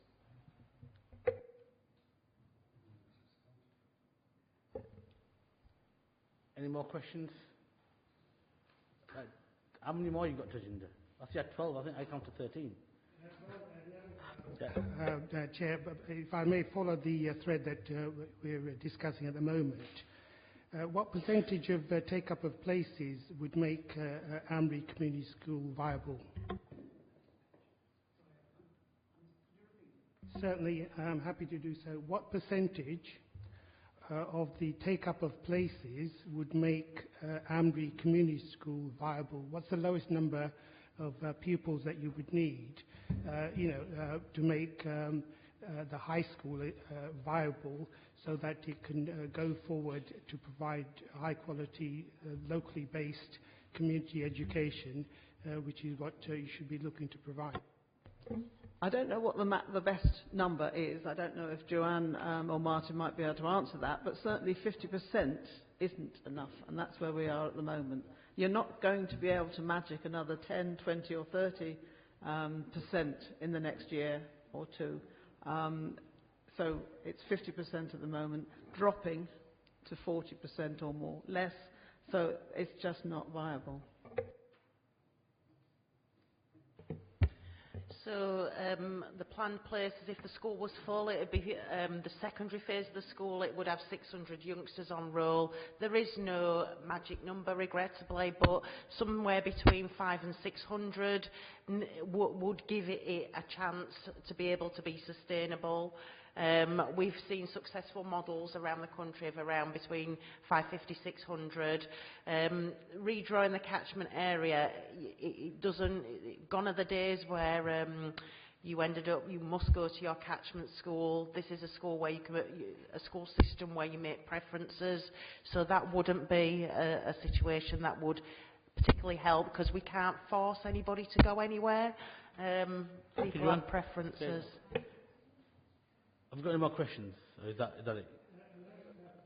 I do have... you don't have to. But just following on this thread, one further question. I believe the capacity at the school is 692. Correct me if I'm wrong. Going back in time, with regard to the merger or amalgamation, as you call it, with a percentage of 86% of parents opposed, what would you have done differently to have kept Amity Community School viable? And what can you do now? I accept what you said with regard to you can't force parents to send children to that school, but given that it was the decision of this council... I get the question. First and foremost, I can't turn the clock back. I don't have a time machine. And the other thing is we are where we are, and we need to actually try and get the best outcome moving forward. And I'll take any more questions if... yeah, Tish, go on. When I've said that if mine can't go to Almonbury, then I will keep them at home, then what would happen with that situation? Well, you will be given advice as to of what home tutoring would entail, and that is your right if that's what you wish to do. Tish, I understand what you're saying, and I understand the feeling that you are feeling regarding your kids. I've got three children. One of my daughters still in high school, and we do all want the best for our children, and I completely and utterly understand that. And I also understand that the kids that are here are they're our children. They're our children of Kirklees. And I sincerely hope that we can keep on talking moving forward, everybody, and let's get a solution right here that we can actually use the education system. Because you've got really bright kids, and all the kids in here are really, really bright. And this is not I'm not joking. I really commend you all for coming here today, because it takes courage, and it takes passion, and it takes commitment to what you've done. And once again, all the children, really well done, because to come here and talk in this council chamber, you've shown that, you've taught me one or two things. But let's make it work. There is no vendetta, or there is no sort of like hanging out to dry and all these things. The evidence is there. We have to make a very difficult decision. If we don't make that decision, the DFE will step in, and they might take a completely different view, and we do care, and it's not something that we've just done lightly, and we want to move forward with you. So I hope we can work together. I hope you can keep your kids in the system. I'm sure we will, and I'm sure we can give you the assurances. So please work with us. Right, there's only one school that's got places, that's got the same amount that need what's at Almonbury. I live in Newsham. The reason they're not going to go to Newsham is because they got moved to Almonbury for getting bullied. That's where the grades dropped. King James is overcrowded anyway, and the same bullies are at that school as well. We've got Newsham and King James's. So you keep going on about the preferences as well. Their preferences have been taken away from them because you just want to close the school. So they're not even getting that chance to have their preference where they want to go. The only school they want is Almondbury. Let them have it.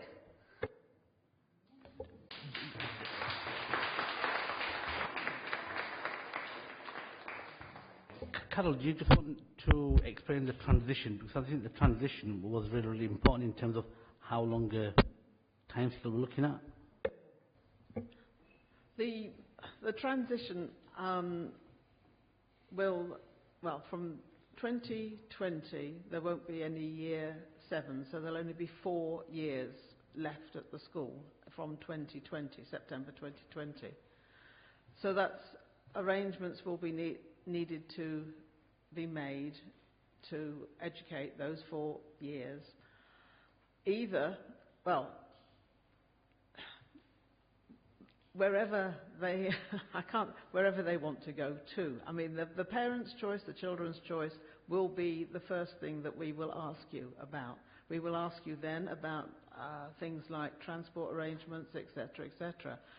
We'll be most concerned, as I said earlier, to make sure that the children who will then be in years 10 and 11, i.e. their GCSE years, then we would want to disrupt their education as much as possible.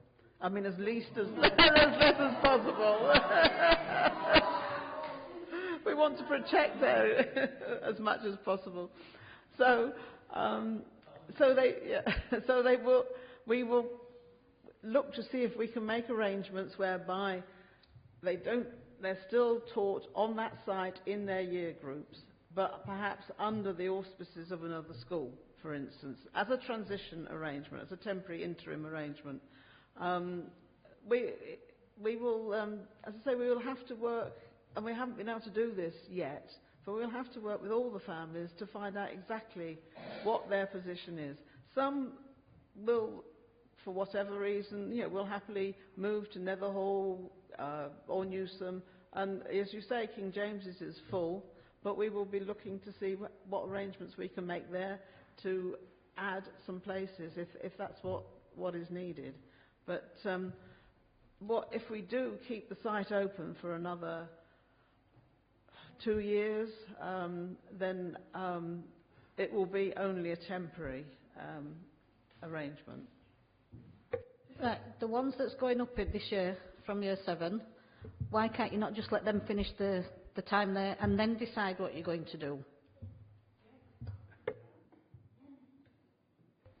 Because meanwhile, we will have, I mean, the budgetary situation will be the same, and we will also be told by the DFE and the Regional Schools Commissioner that we have got to academise. But the result of them coming in will be they may well say, right, that's it, you all go home tomorrow. I mean, that's the danger.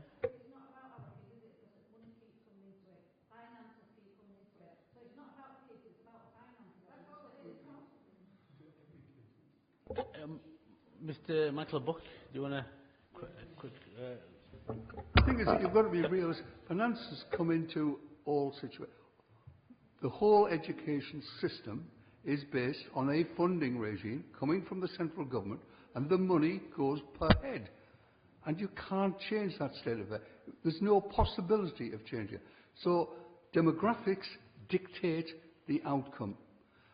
The further consideration, and Carol's referred to it quite rightly, talk about a balanced curriculum. There is a need to provide sufficient options, to provide 16 different separate subjects in secondary education. That is not our wish or our prescription. It is a central government prescription.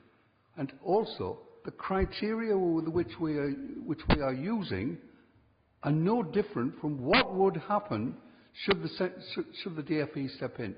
And believe me, they will, and they will apply exactly the same criteria. And I think we've just got to be realistic about that. And at the same time, we need, because we care about our kids, to get the best situation possible in this necessary transitional situation. Believe us, we really have thought and tried to look at every possibility. And the options you're suggesting are simply not on. We know the Department for Education will not accept what you're proposing.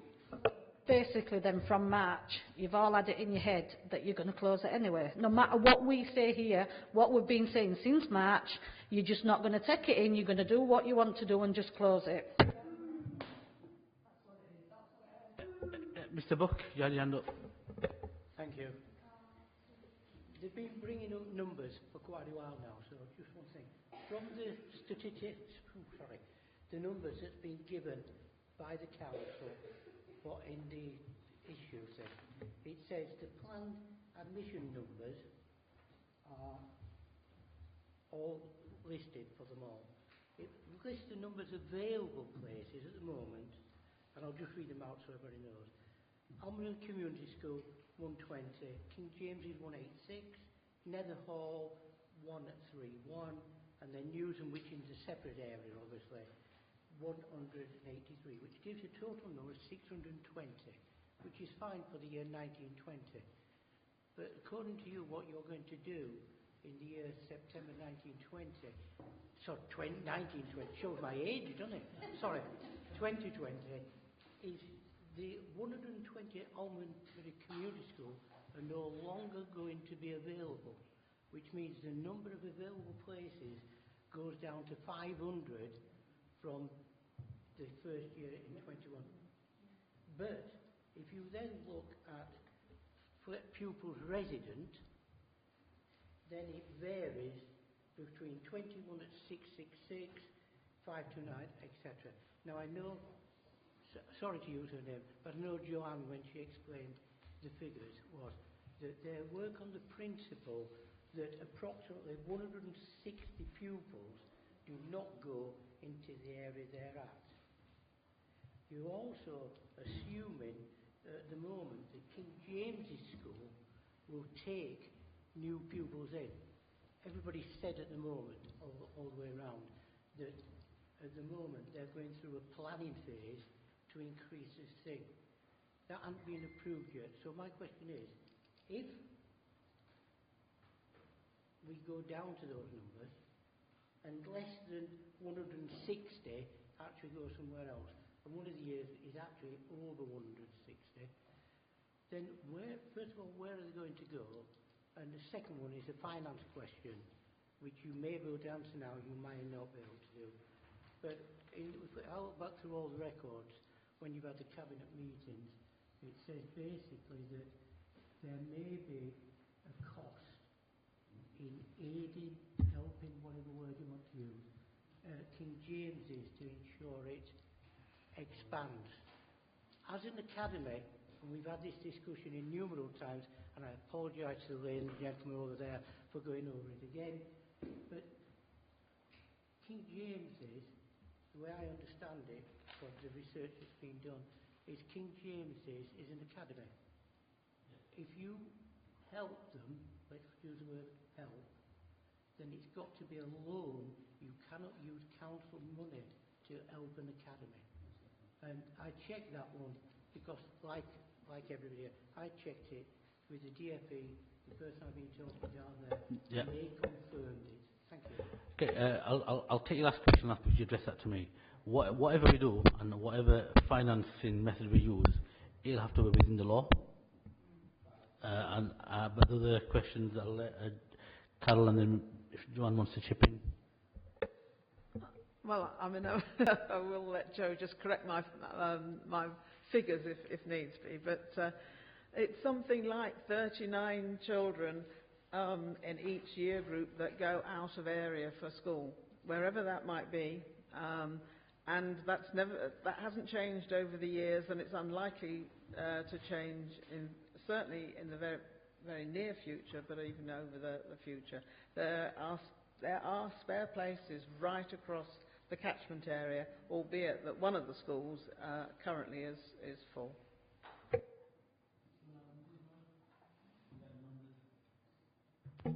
Not really. I think we've tried to explain. I think I've said on several occasions it's really complex. We try to look at the numbers of youngsters who live in an area. As you know, you don't have to go to school in the area, and there's a whole heap of preferences that people can make about where they want to choose to go to school. Some choose faith provision, some choose to electively home educate, some youngsters go to special schools. What we try to do is take an average, and we do that in quite a significant amount of detail. It's there, it's been available for a number of years. We want to do that because we want people to understand it. So I think Councillor Patterson, I don't have anything to add to what she said. The detail is in the report, and we've been at pains because we've been challenged quite rightly as part of the representation period, and I think we've tried to demonstrate as best we possibly can the situation around demographics. The other question was about funding for King James's. There's been no decisions. That's not a decision that's in front of Cabinet today. You're right, we have had a conversation. When we talk about sufficiency or capital investment, the Council works with all types of schools, whether they're academies, community schools. It's about securing the right number of school places. The Council is given a grant, a basic need grant. It's never enough to make sure we've got sufficient places, but we'll work with the schools that are able to and willing to work with us.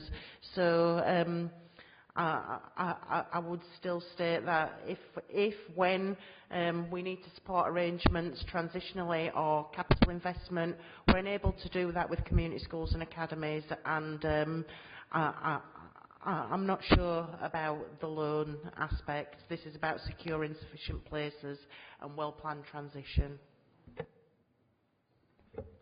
Thank you. Have we got any more questions before I bring the councillors in?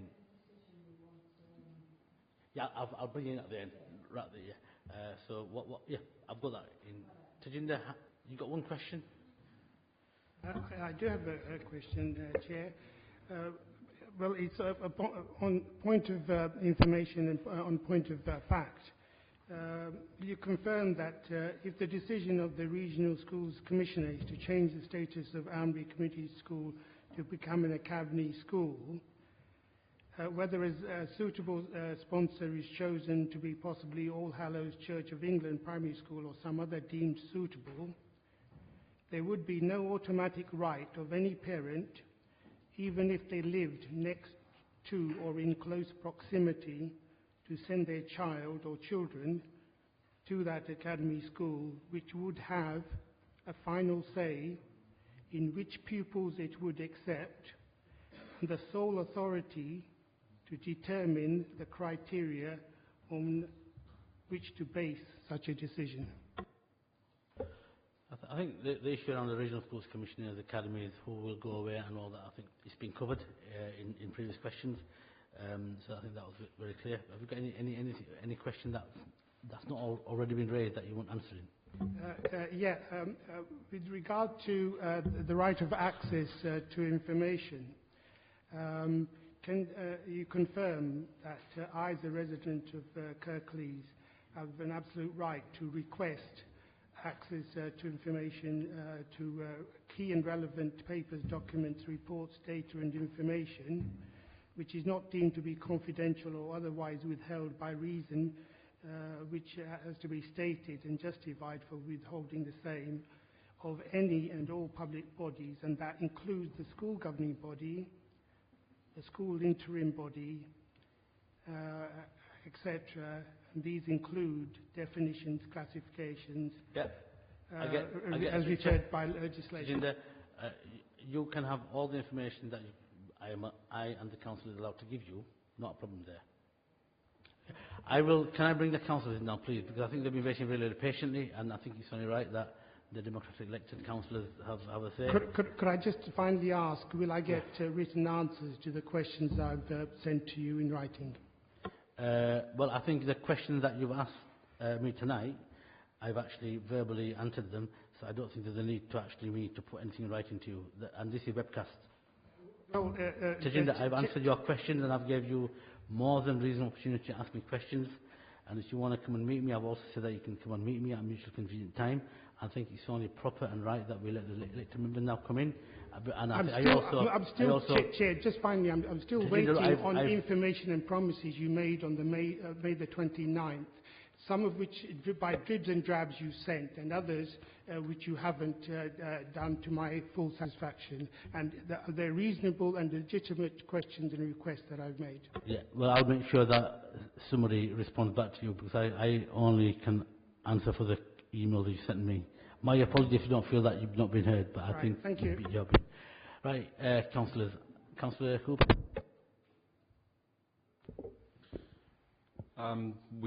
We were told that doing nothing's not an option for this school, but what's being proposed is nothing. It's no pupils, no teachers, no school. So that's, I think the words we use need to be thought carefully about. One of the issues we have is that a lot of the parents who live in Newsham Ward, in Ashenhurst and Lower Houses do go to that school, and they value the school, and they value the education that their children get there. And when you hear the parents and you hear what they're saying, it doesn't feel like a failing school. It doesn't feel like a school that's on its knees. It feels like a school one that people are passionate about and they want to remain in. I mean, a real issue we have is the nature of funding for education in this country. In many ways, it's not the demographics that's the problem. It's the fact that parental choice trumps demographics, and the fact that people are able to move around, that it's somehow the market. And it shouldn't be a market in education. We should have a stable education where every school in every community is well supported. And so it's complete nonsense that we're in a situation like this because demographics is being trumped by parental choice. The alternatives and what's going on are what concerns me most. It looks like you're going to go ahead with the closure, and so my thoughts are with the parents and the children, as I'm sure yours are as well. The options that are being placed are not ideal for people. I talked about this before. Netherhall campus is 2 bus rides away for many. King James's, well, how many are going to get into there? We'll see. That seems quite tight. And Newsham is on a journey. It's on a journey of improvement, but there's a selling job to do there with parents. And one of the things I want to take upon myself as a local councillor is to work with parents in Newsham High School to get a conversation going, at least, between parents in Newsham High School, so they can see to themselves if that conversation can result in things.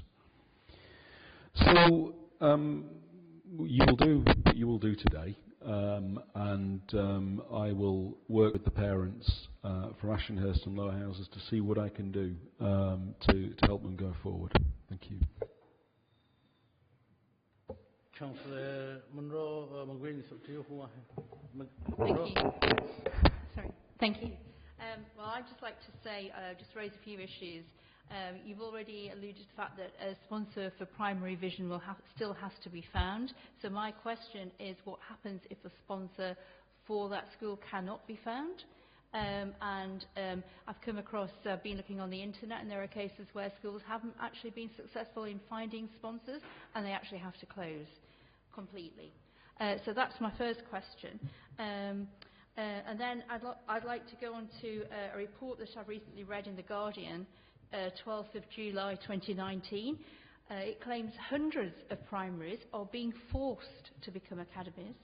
Over the last 3 years, more than 300 primary schools across England have been forcibly removed from LA control to become academies. This action was taken against 314 schools after they were rated inadequate by Ofsted. However, the article goes on to say that this has not always been successful, as there has been an increase in some of the primary schools being passed from one trust to another after they've gone down the academisation route. And this has risen from 39 cases to 121 cases in the last 3 years. So I just want to make sure that this council is making the right decision by taking the action it's proposing. And my next question is, I do feel that these proposals are restricting parental choice. I've been in touch with lots of the schools in the area, and the only one that actually has any space at the moment within a reasonable distance is actually Newsham. As you've heard tonight, a lot of parents aren't very happy about that. I'd also like to raise the issue that parents in Lepton are increasingly concerned about sending their children to King James's School. And I must preempt speaking about King James's and say that my husband was a governor at King James's School, but actually stood down at the beginning of May this year, so he no longer is a governor. So I just wanted to make that quite clear. I'm sure, King James is an academy. I'm sure it will be concerned about the fact that parents aren't happy in the Lepton area about their Lepton parents' children being concerned about this. And I think that's something else that needs to be taken into account. Finally, just one further point. In relation to the PAN at ACS, as it is a community school, I'd like to know why a reduction to the PAN wasn't made after the decision of the appeal taken at All Hallows School, which meant that 50 fewer pupils fed into ACS, because effectively that's what we don't need to have a statutory process to reduce the PAN as we've discovered today. So I would like to know, because I felt that that figure that was used in March 2019 report was misleading, and I feel that it's misled a lot of this process, because in actual fact the true figure should have been 60. I'd just like to now read out a couple of questions from my colleague Paola Davies. I think the first one's kind of been answered, but in the published proposal for Almonbury Community School, in section 3, objectives, it states that finding a multi-academy trust would be difficult.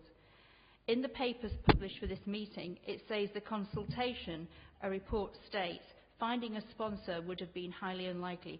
Can you please tell me on whose judgment such a decision was made, what avenues were pursued in looking for a potential sponsor? Other schools in the area have had the opportunity to become an academy and turn themselves around. It appears that years 7 to 17 at ACS has been arbitrarily denied this opportunity. And her second question is, notwithstanding the PFI repayment implications, has the long-term value of the proposal been addressed? Including the money already spent and borrowed in making ACS a through school, the cost of transitional accommodations required for current and rising pupils, the changes proposed for the remaining years at ACS, and the cost of creating additional places at neighbouring schools. And that's it. Thank you. Thank you, Councillor Monroe. Councillor McGuinn.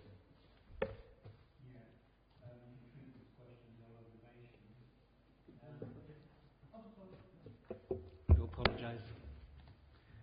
In the original non-statutory consultation in March, just before it was published, we were given the impression that the students who would have gone to Almonbury Community School would go to King James's, and I don't know if Councillor Monroe felt the same, but when we were given this information, I was sort of, that's a good idea. Have a more social mix at one particular school, but in the second consultation, it's become clear that that emphasis on King James has gone, and they're talking about Newsham and Neverhall being used. And as we've seen, that King James is full to the rafters. It's considered unsafe to take any more at the moment. They are trying to plan 150 more places there, but that's not a given that it's in a conservation area, green belt. It's not a given that the plans for King James will go through. So I think you're going to disappoint a lot of people who are living in Almondbury who think they will go to King James's School. That's the impression we were given when we had a meeting with the officer. Now, whether she meant it or not, that hasn't happened. The impression now we're given is that it might not be possible for them to go to King James's, and how they've done that is by splitting up the area that ACS covers now. Some people, Lower Houses and Ashenhurst is gone, Lower Houses and Ashenhurst, they will go to Newsham, and people living in Waterloo, they will have to go to Never Hall. So there's going to be a lot of disappointed parents from that. King James's was considered a good school that people might have wanted to go to, but Never Hall and Newsham are not considered in the same light. Whether that's right or not, Peter Rock's here from Never. He's got to defend his school. I've got no problems with that, Peter. Okay, I said no problems. So now we're talking about the solution. The solution of displaced pupils. We haven't had a solution to the displaced pupils. What will happen when the school closes? In this document, in this statutory consultation, it's talking about schools which will be under the. They don't need King James's now. That's what it basically says, because that's an academy. But what I haven't considered is that Newsham will become an academy, so effectively out of the control of a local authority. So that reduces the number of places available. Okay? Newsham will be academised, which just leaves Never Hall for that year. Whether that's enough, we'll have to see. This has been put forward by my friend Michael Buck. When you're looking at the number of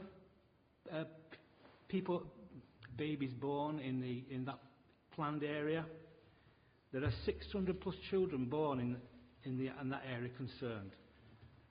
If you remove 120 places at Almondbury Community School, that immediately reduces the number down to 500. So you've got 600 plus babies being born. It says that in the figures. It says that in the figures we've been given by the council. You're only going to provide 500 places. So in this matter, there will be 120 shortage of places. You can shake your head, Peter, but that's what your figures say, not me. Okay. I'm making observations. You can answer the questions. No, you're not. And I'm speaking. No, I'm speaking. Well, you want? No, because I'm speaking. Gentlemen, you'll finish. And then I haven't finished speaking. But and then we'll then respond. Thank you. But so we've got 500 places available for 600 kids, and we've been explained that some people move out of the area. But now we're saying that the 500 places only Never Hall will be in the authority's control, because the other two are academies. Okay? That's an observation I'm making.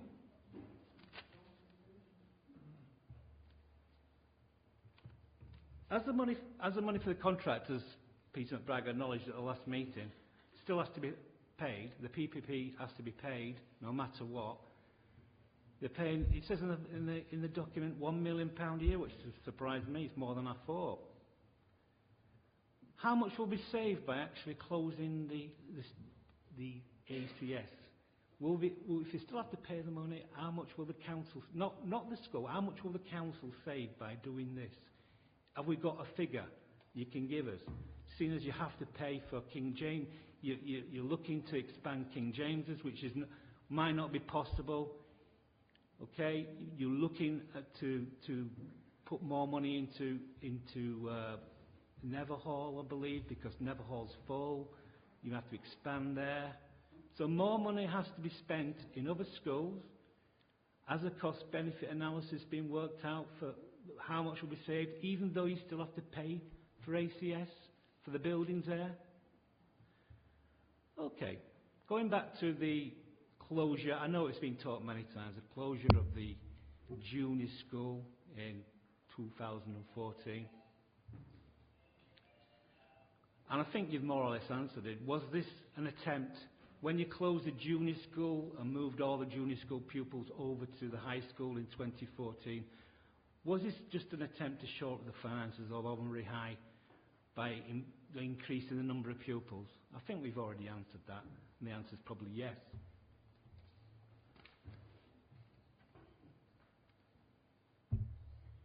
So, just to put a bit of emotion into it, because from this report that we've got now, from the consultation, this consultation with the closure of ACS, you get no feeling for the school at all. It's all about facts and figures. The feelings of the parents, the children, they're not considered in the report. That's my opinion. I ask how many members of the Cabinet have actually been to the school? Carol might have been. Huh? Right? Okay, not everyone.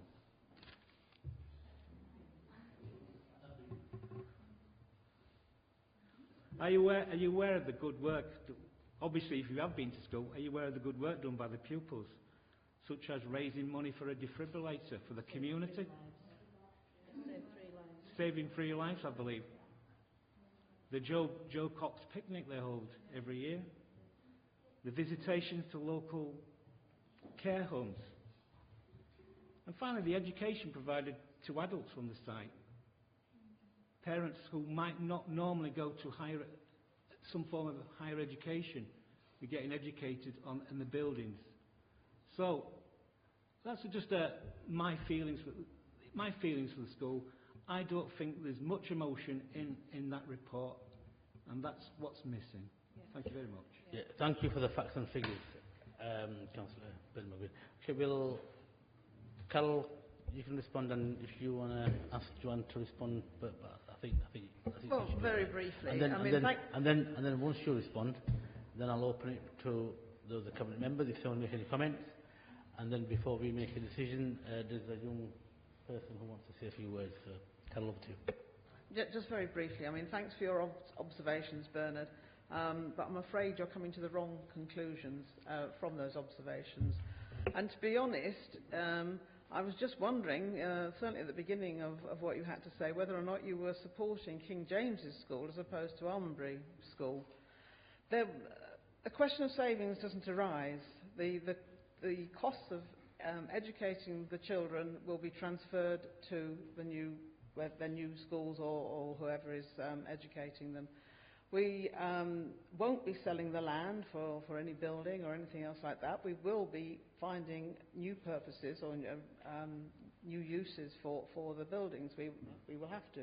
So we won't be making any savings, but we certainly won't be making any losses on that anyway. I mean, so yes, value added or study has been done on whether or not this is the best value. Wrong words, sorry. But it's going to cost us, yeah, but there will be, we have to do it because there is, as we keep saying, it will be closed by, if it's not closed by ourselves, it will be closed by the DFE. I'm sorry, there were lots of different questions that you raised there, but generally, as I say, from your observations, you are coming to the wrong conclusions. And just about the report, I mean, of course it's factual. I mean, we cannot run an authority or any school based on emotions at all. I mean, if that was the case, well, I don't know where we'd find the money, but wouldn't it be a lovely world if everything could be rosy and we could do everything that we wanted to in terms of educating our children, looking after our elder people, looking after more vulnerable people. It isn't our hearts that rule this. It has to be our heads, and that's what the report shows. I'll welcome comments from Cabinet members. Rob? Yeah. I have got massive sympathy with the parents and children of the school.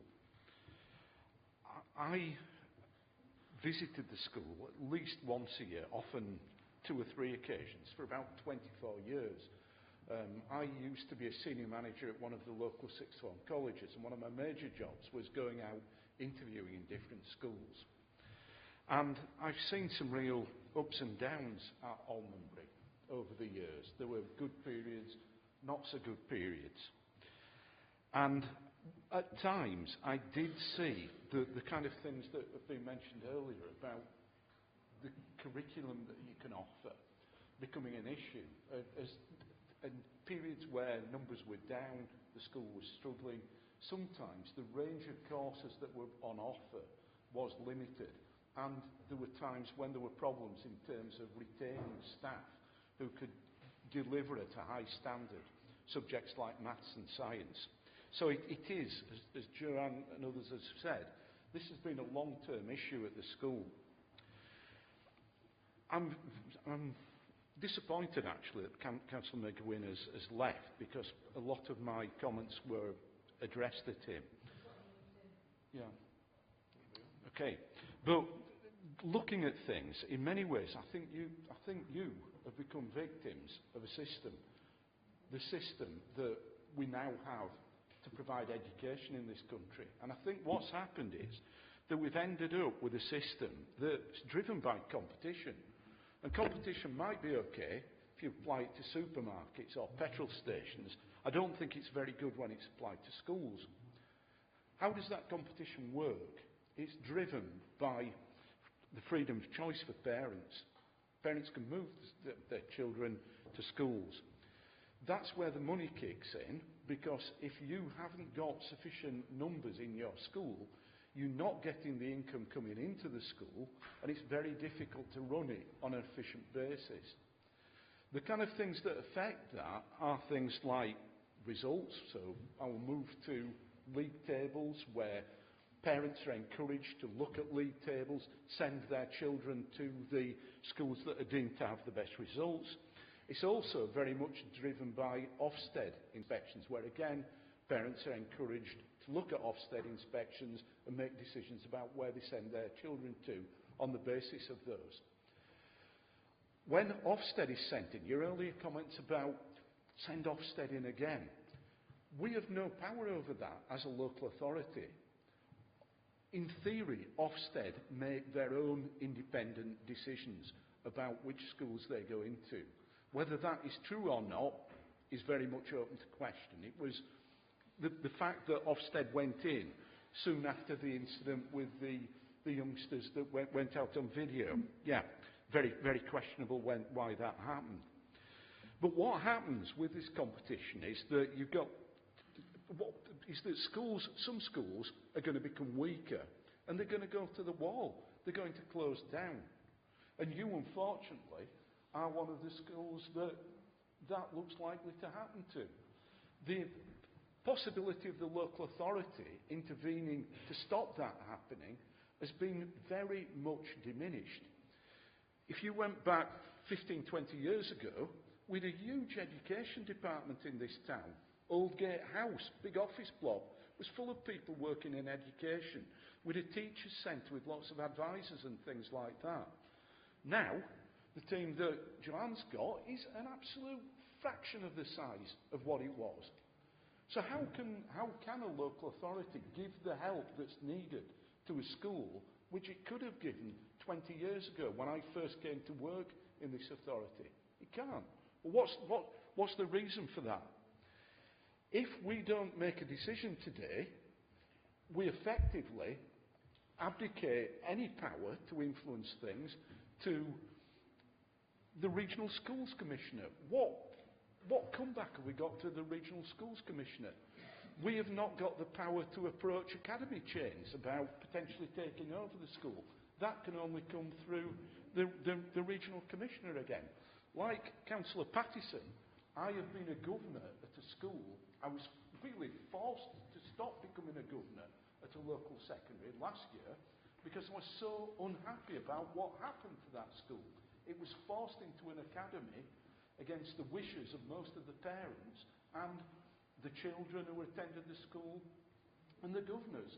But that's what happens. So we're in a very, very difficult situation. A former Conservative Education Minister, Michael Gove, said that what would happen as a result of these changes was chaos.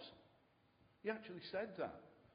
But who suffers from that chaos? It's not the politicians who decided competition was a good thing. It's you. I feel really sad about it, and I'm sure my colleagues on the Cabinet feel really sad about it. But the real victims of the chaos are children here and parents who really are facing, you now are facing a really awful situation for your children's future. And I'm very sorry about it. And I'm very sorry that in reality, our power to control this is extremely limited. Okay, thank you. Any more? Any more? My colleagues? Viv, are you indicating or are you just looking at me? Are you?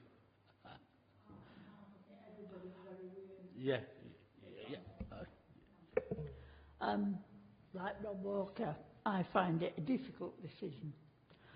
One of the things for me is my concern, if we leave it, then an academy trust is highly unlikely to take the whole of Almondbury School as a package, and you could lose your junior and infant school as well, and that would be desperate. I really feel a decision has to be made because everybody's hanging on and everybody needs to know what the future might be, and actually things can start to be planned and worked out with pupils and with parents. At the moment we're in no man's land. We can't do anything with anybody until a decision is made, and I feel to risk the whole of a school in the village would be absolutely desperate. Just interject there. I know it's out to the members, but you've just said if you do nothing and you leave it to the schools commissioners, we could lose everything. By cutting the numbers of the junior school and of the infant school, like they have been done, the feeling in the village, this is what I'm getting from parents around the village now that have got children of the junior school and the infant school age. They will not bother sending their children to that school. They will send them elsewhere. So that school's going to close anyway. So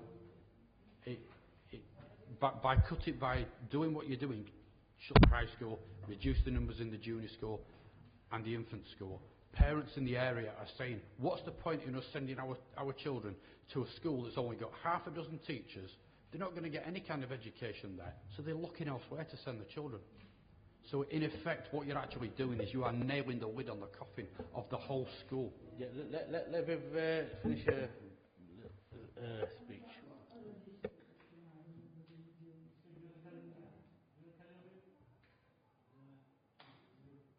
I really want Joanne to give the rationale for reduction in numbers. Thank you. I hear what you're saying, but we've also looked at back to, again, the numbers of available places.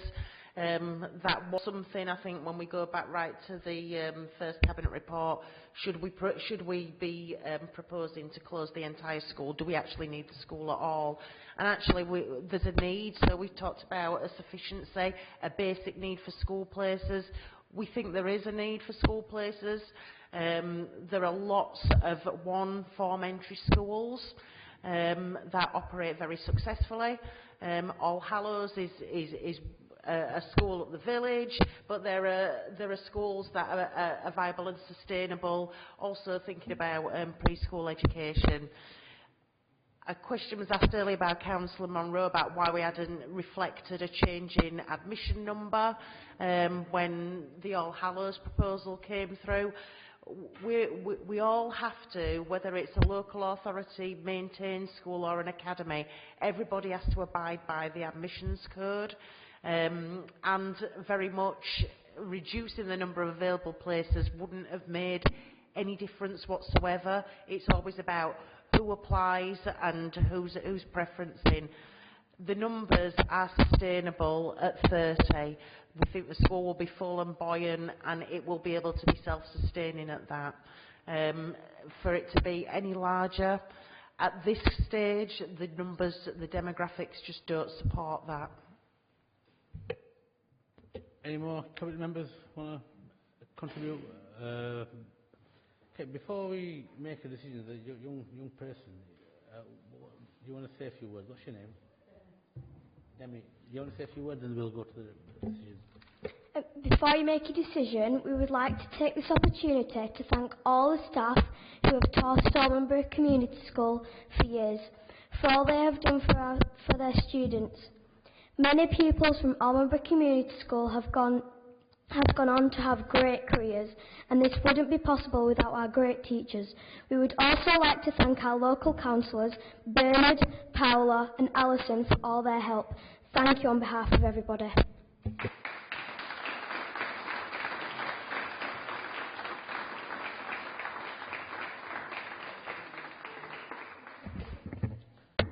Thank you, Demi. That was a really good speech, and I really value what you've just said. And that's what it's about. It's actually working with people, and it's actually valuing people like you and all the young people that have come in this room today. And I think Rob explained it so eloquently in terms of the dilemma we're in, and he explained education policy over the last 20-30 years and the way it's developed. And actually, when Rob mentioned all that, he's right. We used to have Aldgate House, we used to have a whole big education department. There was so much more that we could do. When I was a councillor and not a councillor, I used to be on a governing body where I could actually have real decision-making powers. But now, that's all changed. Going back to the opening statement that you made, Dave, we do care, and I hope by listening to us and how we've responded, it shows that we care.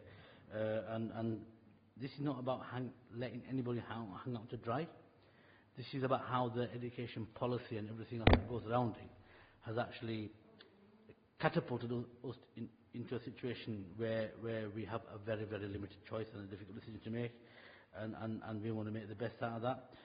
Like you, I've got 2 daughters, and everybody in here, I've got kids and grandkids, and I hope you've been convinced that we have been straight with you guys, we've been upfront with you, we might have said things that you might not agree with, but one thing we don't do is, and we're not doing, is lying.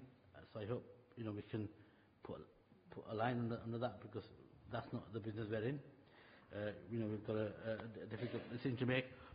Although to me it's not about money, it is about money, because the school is not sustainable. But to me, what's more important is I value people. I don't value that profitability element. And again, Rob said it really, really clearly, that the way the system works is actually chasing kids for money and making that profit, and that's where the academisation agenda comes in. On that note, Carol, you proposed the recommendation on 8.4 and 9, which is your recommendation. Viv, you seconded it. With a heavy heart, are we all okay to agree that recommendation? And we will make sure that we actually continue to work with you. And now that we've got a decision, we can actually put our action where our mouth is and start to work with you. And we don't want you or anybody else to say again. We're going to go for the vote. We're going to go for the vote, but that's what the recommendation is. So are we all happy with making that decision? Put your hand up. Thank you. Let's carry on talking. Let's carry on talking. Thank you very much.